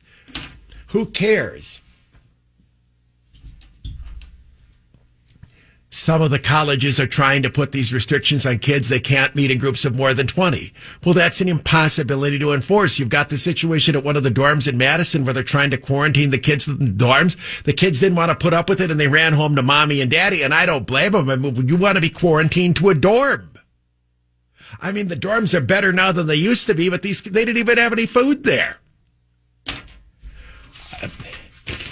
I've argued from the beginning, and I'm convinced now that the best thing that we ought to be doing about COVID is, other than for the elderly and at risk, not a damn thing, and simply resume society. And in the long run, that is going to be what has to happen, but we don't appear to be anywhere near willing to do that. The good thing that I have seen is in these schools where COVID is broken out, the parents don't seem to be freaking out. And in the universities where it's gone on, the kids don't seem to be afraid at all, because they all recognize that for them, COVID either means minor or no symptoms whatsoever. Therefore, who cares? When you've been exposed since you were 11 to every manner of drug imaginable, and your parents have been babying you over almost everything that you can think of, being exposed to something that doesn't even give you a sore throat is probably not the sort of thing that's going to freak you out. And it's certainly not the thing that is going to get a 20-year-old to decide that they're not going to hang around a bunch of other kids. Standing up from Milwaukee, this is the Mark Belling Late Afternoon Show on News Talk 1130 WISN. Paul, who's got a couple of daughters who are younger, and is the youngest one still in college, or is she out, or what's the deal on that? She's going for a master's, so she was at Whitewater, now she's at UWM. Is that what it is? Anyway, so he's more in touch with that age group than obviously most of the rest of us would be. What I'm picking up is that you're saying essentially kids are making fun of COVID right now. They lack any fear of it. And what's again striking is this is a generation that has been, remember the kids that be in college, they're under the millennials. The millennials were the ones that were they're the ones running around with masks and so on. The ones that are the generation coming up behind them, those kids that are in the public schools right now, hacked off, they have to wear the masks. Their parents who want in-person education, the kids that are in college that are chafing on these quarantines in the dorms and so on, they seem to lack total fear of this. I just think that what's happened here is this is the Chicken Little and the sky is falling in kind of thing, in which they've heard people say that this is going to kill you, this is going to kill you, this is going to kill you. They see 6 of their friends who didn't even know that they had it until they got a positive test, and they wonder why in the world you're screwing up my life and taking my youth and taking my college experience away from me over something we don't even know we have when we have it. So there's a generational turn going on with regard to this. And the point I've made, you see the same debate going on with regard to college sports, college football. About, 40 teams played over the weekend out of the 120 or so major Division I schools. The Big Ten is now talking about starting it up in October. A lot of the players are furious that their schools are not allowing them to play, saying, We're not afraid of this virus. None of us get sick even when we have it. We want to be able to participate. You know, it's one thing to tell a 57-year-old guy that he has to wear a mask for a year. Okay, the difference between being 57 and 58 is nothing. But when you're 19 or 20, losing your sophomore year in college is a big thing to lose. Well, they all look like, Paul said, the Big Ten looks like it. Everybody looks like idiots. We're still running around wearing masks when find somebody under the age of 50 who's keeling over dying of this thing. And again, I don't minimize for those who get a bad case of it, but we all know that this is not a virus that strikes everyone the same. If you're at risk, it can kill you. And that's something you can't get away from either. Paul said, so can it? No, it's not true. If you're at risk, it can kill you. When I say at risk, you're 85 years old, they're at major risk of dying from this.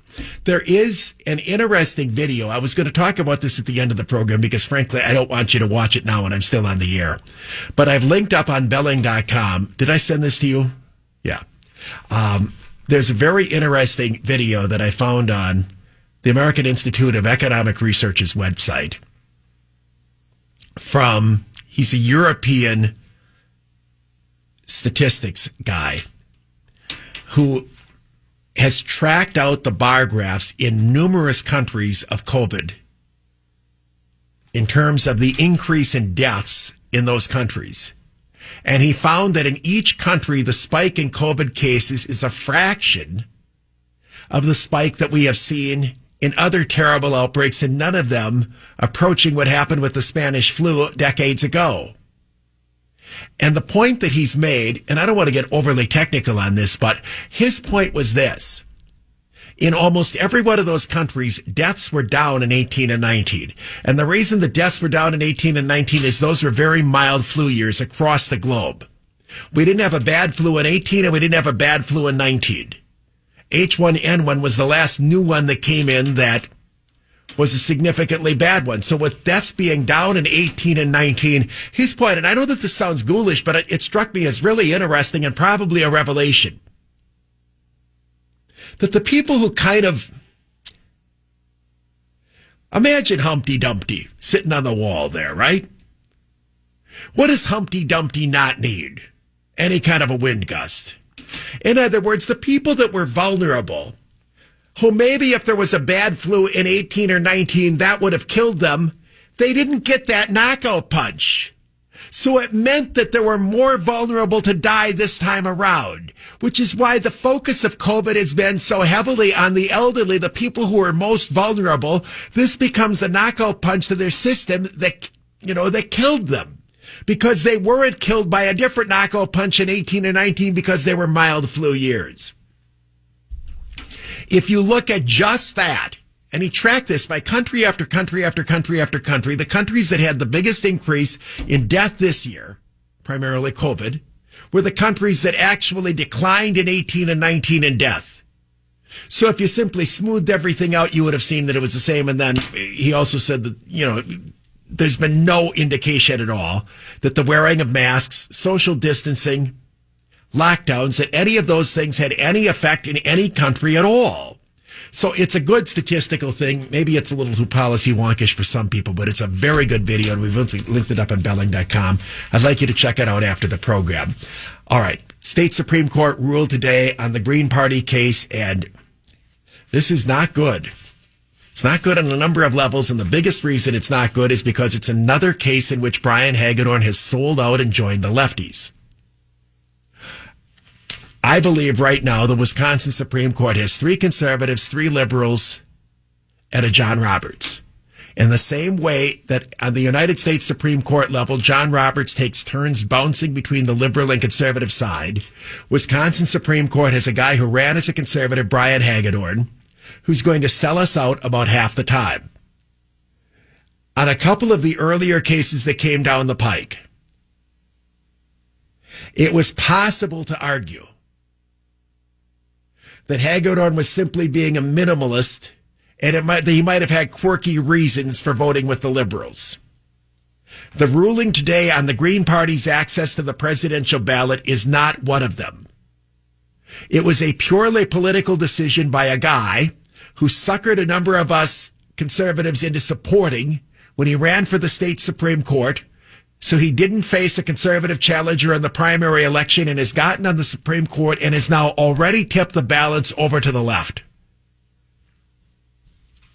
Let me give you the background of the case and what the court's rationale was for keeping the Green Party off the presidential ballot. Green Party. The Green Party is one of those third parties that's out there, but one that gets a decent amount of support in presidential elections.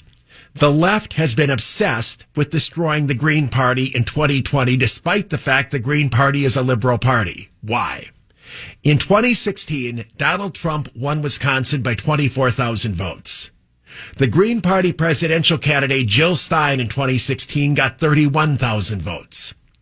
There are many who believe that if the Green Party was not on the ballot in Wisconsin, Donald Trump would not have won Wisconsin in 2016, that Hillary would have. Given the fact that most expect Wisconsin to be very close again,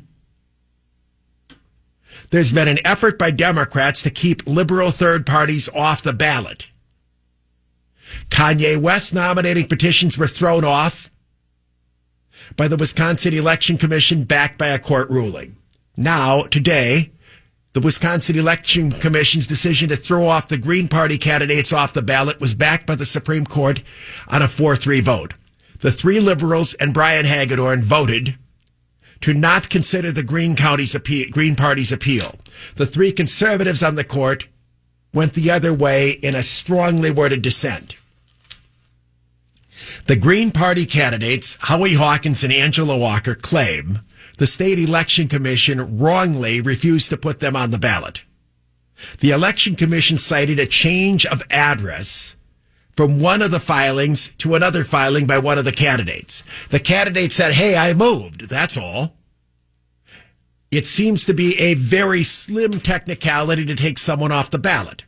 The election commission voted 3-3 to take the name off the ballot. Given the fact that the staff recommended that the name be taken off the ballot, it was off. The Green Party therefore sued.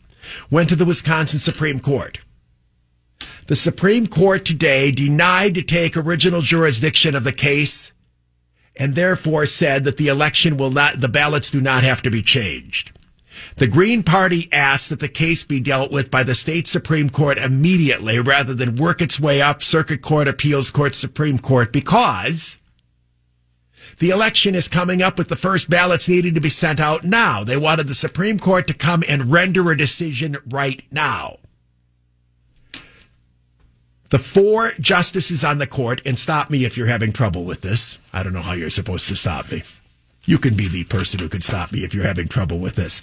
The four justices on the Supreme Court said there simply isn't enough time for the Supreme Court to consider the case and still have the ballots be sent out in time for the election. We can't have a chaotic election. The absentee ballots have to be mailed. Therefore, we are not going to consider the appeal. Now, that's something. That means Wisconsin Supreme Court says we don't care if the state election commission is denying access to the ballot. We just simply don't have time to decide whether they have or they have not. So the Green Party is off the ballot and the Democrats have gotten their way. In their dissent, the three actual conservatives on the court, Pat Rogensack, Annette Ziegler, and Rebecca Bradley, strongly disagree with the court's rationale. The most conservative of the bunch is Rebecca Bradley, not to be confused with Ann Walsh Bradley. And I want to quote from her dissent. The majority pretends the court lacks sufficient time to complete our review and award any effective relief. What nonsense. Wisconsin law unquestionably required that Mr. Hawkins and Ms. Walker appear on the ballot. The court could have ordered their certification as candidates before any ballots were mailed to voters. Instead, the court refuses to perform its duty to faithfully apply the law and allows the Wisconsin Election Commission to flout it, thereby signaling to the Election Commission that it may disregard the law at whim. with no accountability to the people for its transgressions, in dodging its responsibility to uphold the rule of law, the majority ratifies a grave threat to our republic, suppresses the votes of Wisconsin citizens, irreparably impairs the integrity of Wisconsin's elections, and undermines the confidence of American citizens in the outcome of a presidential election. That's from Rebecca Bradley's dissent today. She said the facts of the case overwhelmingly point to the court ordering that the Green Party candidates' names appear on the ballot, by the state Supreme Court's majority, joined by Hagedorn saying, well, even if they did, we don't have time to do it, that you are rewarding the Election Commission's Democratic members for ignoring state law. And that's precisely what has happened here. I have encouraged Republicans to be very wary of the crap that's going to occur during this election. Understand what has now just happened. State Election Commission throws off the ballot a third party that might have siphoned away a handful of votes from Joe Biden. Those candidates appeal to the state Supreme Court. The three liberals on the court, joined by the sellout so-called conservative Hagedorn, say, well, maybe your rights were violated. Maybe you were wrongly taken off of an American ballot, but we just don't have time to decide it because we got to send out the ballot. So tough.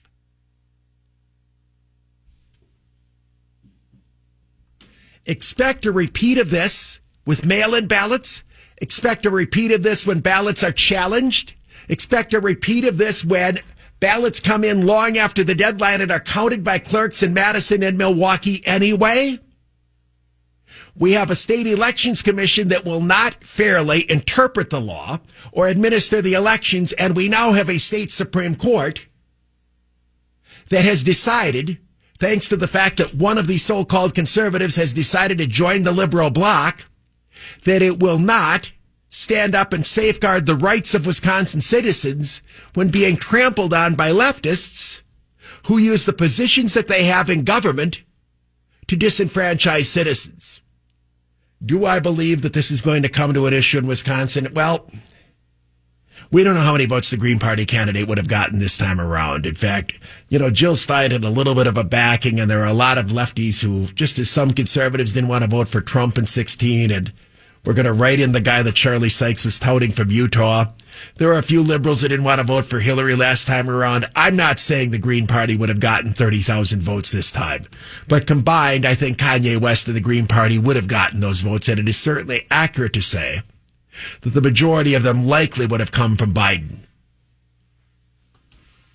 As for the issue with Hagedorn, this is about the fifth case now where he's gone, an important case, where he has gone over and voted with the liberal majority. And I've said I'd be willing to give the guy the benefit of the doubt because there may be cases in which he simply made the decision that I'm not, as a justice, going to override a decision made by other officials in government, and that they may have been isolated cases. This one, though, where the facts are so overwhelmingly obvious that the Green Party was wrongfully taken off the ballot, that for Hagedorn to punt on this, it's hard not to draw the conclusion that he more often than not is going to be siding with the liberals on the court, that when he ran as a conservative, he suckered many of us, and that the state Supreme Court, which we thought was only going to go to 4-3 conservative following the election this past spring, might now already be 4-3 liberal, with the occasional token win tossed to the conservatives depending on the whim of the moment that strikes Justice Hagedorn's dilettantish fancy. That was well stated by me, I thought. Wasn't it? Yeah.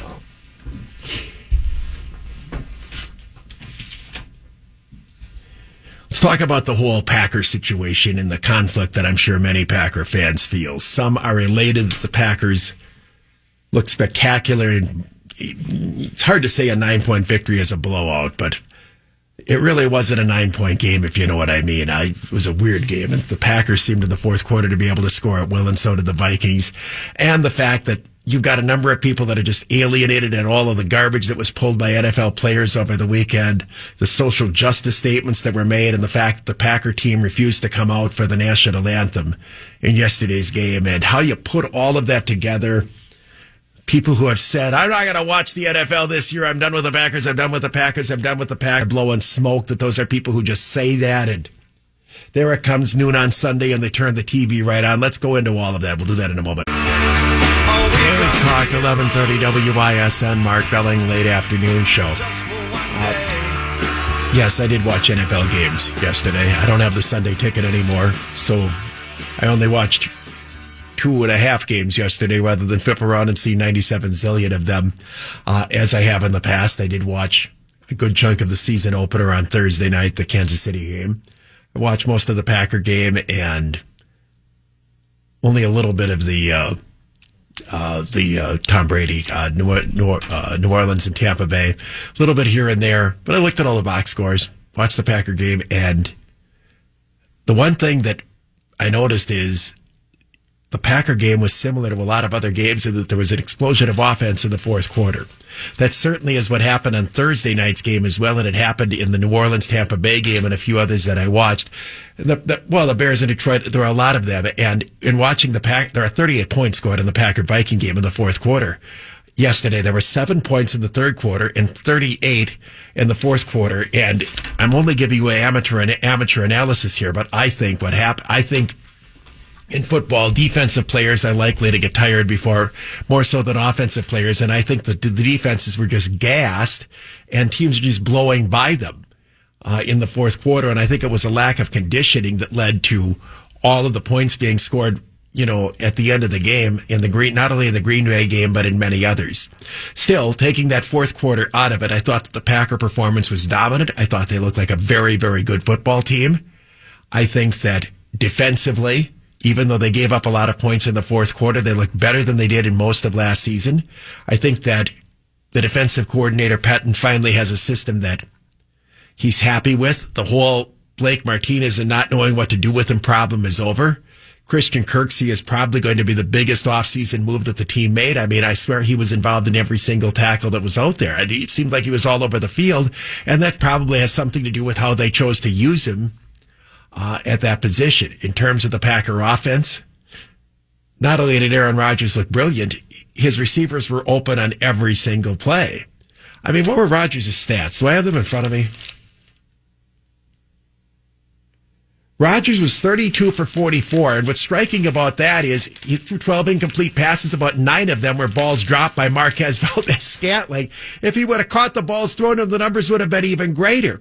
Now, I watched Valdes-Scantling. I know why they're hanging on to him despite the fact that he can't hang on to the ball, and that is because the guy is always open.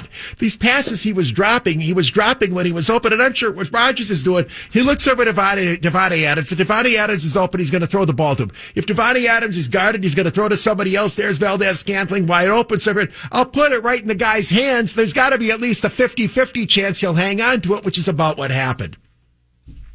The Packer offensive line was dominant.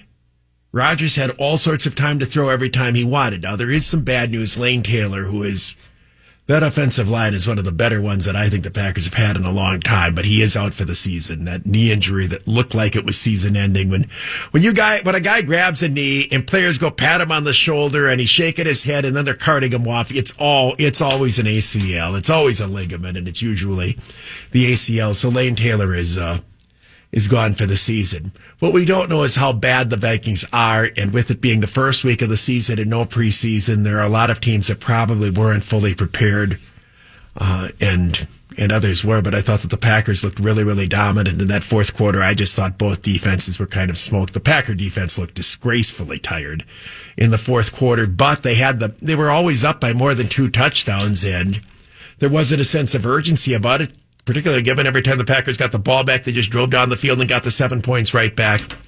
Anyway, as for the rest of it,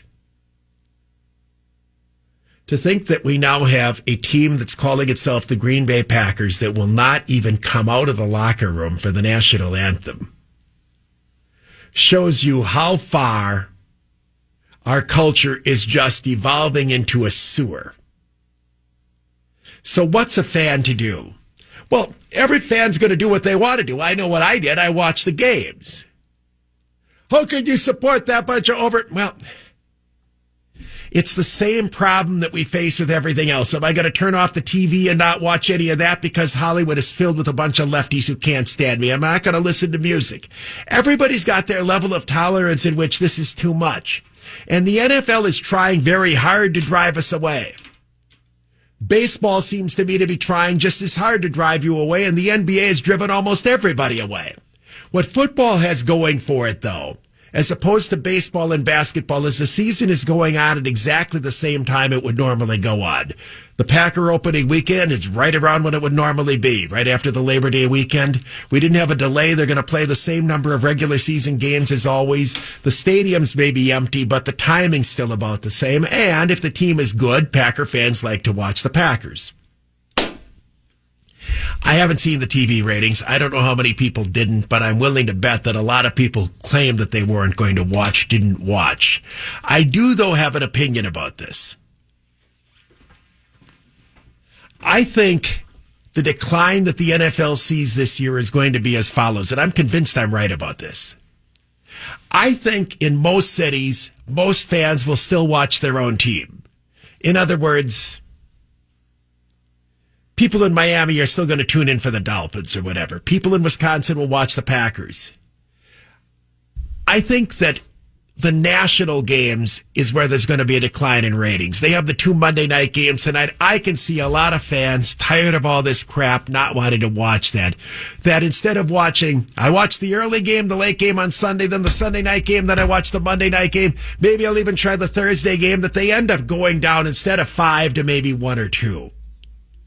Paul said he's not watching tonight, but he's watching the Packers. I think that's how, and, from the perspective of the league, those national games is where they make their money. The local regional game, that's going to be a big thing to draw, but the Sunday night game, the Monday night game, those are the national showcases that the NFL puts on. And unless things change in terms of the way they're presenting themselves out there, it's very, very hard to hear the speeches and very hard to put up with the crap in the helmets. And it's especially nauseating to know that you've got people that are making millions and millions of dollars because we, the fans, have chosen to support them. And they, A, don't care if they're insulting us, and B, have such lack of gratitude and appreciation for the country that gives them the opportunity to make that kind of money, that they're standing in the locker room to make a point that no one has yet understood.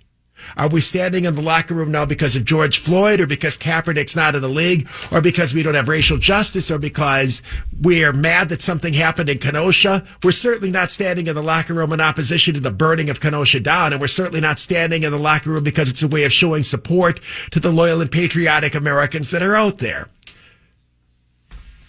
Well, yeah, well, what do you mean they're not going to do that? Yeah, the Black National Anthem was just for the first week, so they had that. But the Packers weren't out of the field for that. I'm surprised that they didn't come out for the Black National Anthem, and then when the American National Anthem came, that Aaron Rodgers didn't take the bunch of crybabies and hang out back in the locker room. So the point that I think I'm at, and everybody is going to be in their own individual situation, is, yeah, if the Packers remain good, I'll probably watch them every week. But doesn't mean I have to like them. It doesn't mean that I have to think that Aaron Rodgers is a decent guy, because I used to think that he is, and I don't think he is anymore. I think that these are petulant spoilsports who care not at all what the majority of their fans think, but are more interested in social posing and passing themselves off as social justice warriors rather than what they really are, entertainers who achieve tremendous fame, wealth, and success because of a fan base that they've chosen to spit upon. On the other hand, I enjoy watching football, and I guess I'm going to keep watching football. But everybody's got a level at which they say, screw it, which is where I've been about 60% with the Brewers, and who are playing right now. I couldn't care less really what's happening with them. I suspect probably most don't as well, even though they had an unbelievably interesting weekend where they had 2 one-hitters in a row, and then Josh Hader comes. The Cubs had not scored for 26 innings in a row against the Brewers, and then Josh Hader came in and threw batting practice right down the middle, and Then they got no hit in the last game. I mean, as much went out of those in that 4-game series at Miller Park as you could possibly, or 3-game series, I guess, at Miller Park as you could possibly imagine. So the TV ratings will be a revelation, but I think as the season goes on, the bleed-off is going to occur, not so much in Wisconsin with the Packer games, as I think that the national ratings may not do really well for the Sunday night and Monday night games, at least in comparison to years past. But maybe I'm wrong about that. The first weekend's always weird anyway because they play the 2 Monday night games. Last night's Sunday night game was a marquee matchup. I suspect the ratings were okay. I'm not so sure what'll happen. 11:30 WISN, Mark Elling, late afternoon show. Paul is making fun of all the people who said they were going to boycott the NFL, but somehow managed to watch the Packer game. Well, that's the whole thing. People talk big and then they don't back things up. And I've always tried, if I'm going to shoot my mouth off, to not allow the anger of the moment to be greater than what the actual action is. On the other hand, if somebody does, I mean, some of these people that I said are going to boycott the NFL are the same ones that said 3 years ago, I'm never going to watch again. And they managed to keep coming back to say that they're never going to watch again. What I think is permanent, though, is our view of these athletes. And for most people, they're going to have a very, very hard time to warm up to them individually when they realize that a lot of them are people who view the rest of us in society as racists and chumps and so on. For all this talk that they have of unity, Devontae Adams saying the reason that they stayed in the locker room was so that they had one message. How many Antifa and BLM supporters do they think are part of their fan base in the first place? Do they really think that they're going to bring those people into being fans of the team? The whole problem with the messages that we hear of unity is the unity is always supposed to be for some liberal cause. Standing for the anthem was what unity was. That without regard to our political beliefs, we stood for our country. That was the one unifying thing that we did in the nation. They played the Star-Spangled Banner, Democrats stand up, Republicans stand up. Now we don't even have that because somebody decided to politicize that. And now we're not going to stand for the national anthem, which honors our country, our flag, and our soldiers because you don't like the fact that somebody was shot by a cop? Again, it's your prerogative, just as it's every fan's prerogative to either watch or not watch. But it doesn't mean that any of us have to like you. Now to this. Story appeared in the paper over the weekend. There has been a remarkable increase in the suicide rate among young people between 2007 and 18. Now, what strikes me about that is this. The suicide rate is way up this year. But these numbers occurred before 2020 is even included in the mix. The study indicates, and it comes from numbers from the Centers for Disease Control and Prevention, that the rate of suicide increased by 60% for people between 10 and 24 from 2007 to 2018. The story says experts are puzzled by the rising rate. Well, is it that puzzling? Why are so many young people more likely to kill themselves now than 15 years ago? Well, all I think you have to do is look at what's changed. And to me, the two biggest changes, and they certainly would apply into whether or not somebody can cope with adversity, is, remember, 2007, when this trend started 13 years ago, so somebody 10 then is 23 now, somebody 24 then is 37. Those are millennials. This is a generation that we protected from all adversity. They were sheltered from any bad thing. Their grades were inflated. They were told that they were wonderful people. They were protected from every possible bad thing. What a surprise that when something really bad did happen, they couldn't handle it. The second thing that I think has changed, the remarkable secularization of society just in the time since 9/11, particularly the last 15 years. For I would say a huge percentage of young people, there is no God in their life. It's not part of their existence. It's not part of their family structure. It's not part of anything that they ever hear mentioned anywhere. You take away an inability to cope and then a total lack of any sort of belief that there might be a higher power that has the ability to make things better. maybe I'd feel as if there was no point either. When you think about suicide, it seems to me that it's people saying, what's the point? And I'm not happy. Well, if you don't believe there is a point, and you don't believe that there is anything that can make you happier, it becomes a probably more acceptable alternative. Think about this point as I go to the break. The generation, we're talking here, people over the last 13 years, 10 and 24, that's essentially people who have grown up to be millennials. The generation that we have tried so hard to protect and make safe has become the generation that couldn't care less if they're safe at all. They'd rather just be dead. When you consider that in 2020, the suicide rate is way up, and that these increased numbers occurred before we even factored in 2020, I think you see what happens to a world in which we don't prepare people for adversity at all. When we terrify them and we tell them that they have to wear masks for a virus that doesn't even make them sick, and we tell them that there is no point in life because there is no God. You see the result. What do you have on there? Yeah, but what about those names that were on there? The writing was really, really small. The guys that had the people that were shot by the cops, those names that they would put on there, they're really small. But NBC made a point on Thursday night of giving us the close-ups so we would see them. I don't know if any Packers had. Did any Packers have them on there? It wasn't talked about all that much. Real quickly on that point, on the Thursday night game, they were obsessed with doing the political commentary. There wasn't as much of it in what I watched on Sunday, perhaps because the networks realized that by them focusing on it, that's going to harm their ratings as well. As for the players themselves, I mean, like I said, they can do what they want. Paul can do what he wants. I can do what I want.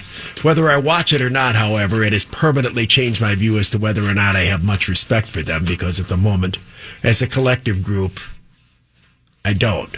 They can't come out and stand for the anthem for my country. I don't have to say that I like them. But I might turn on the TV and watch them.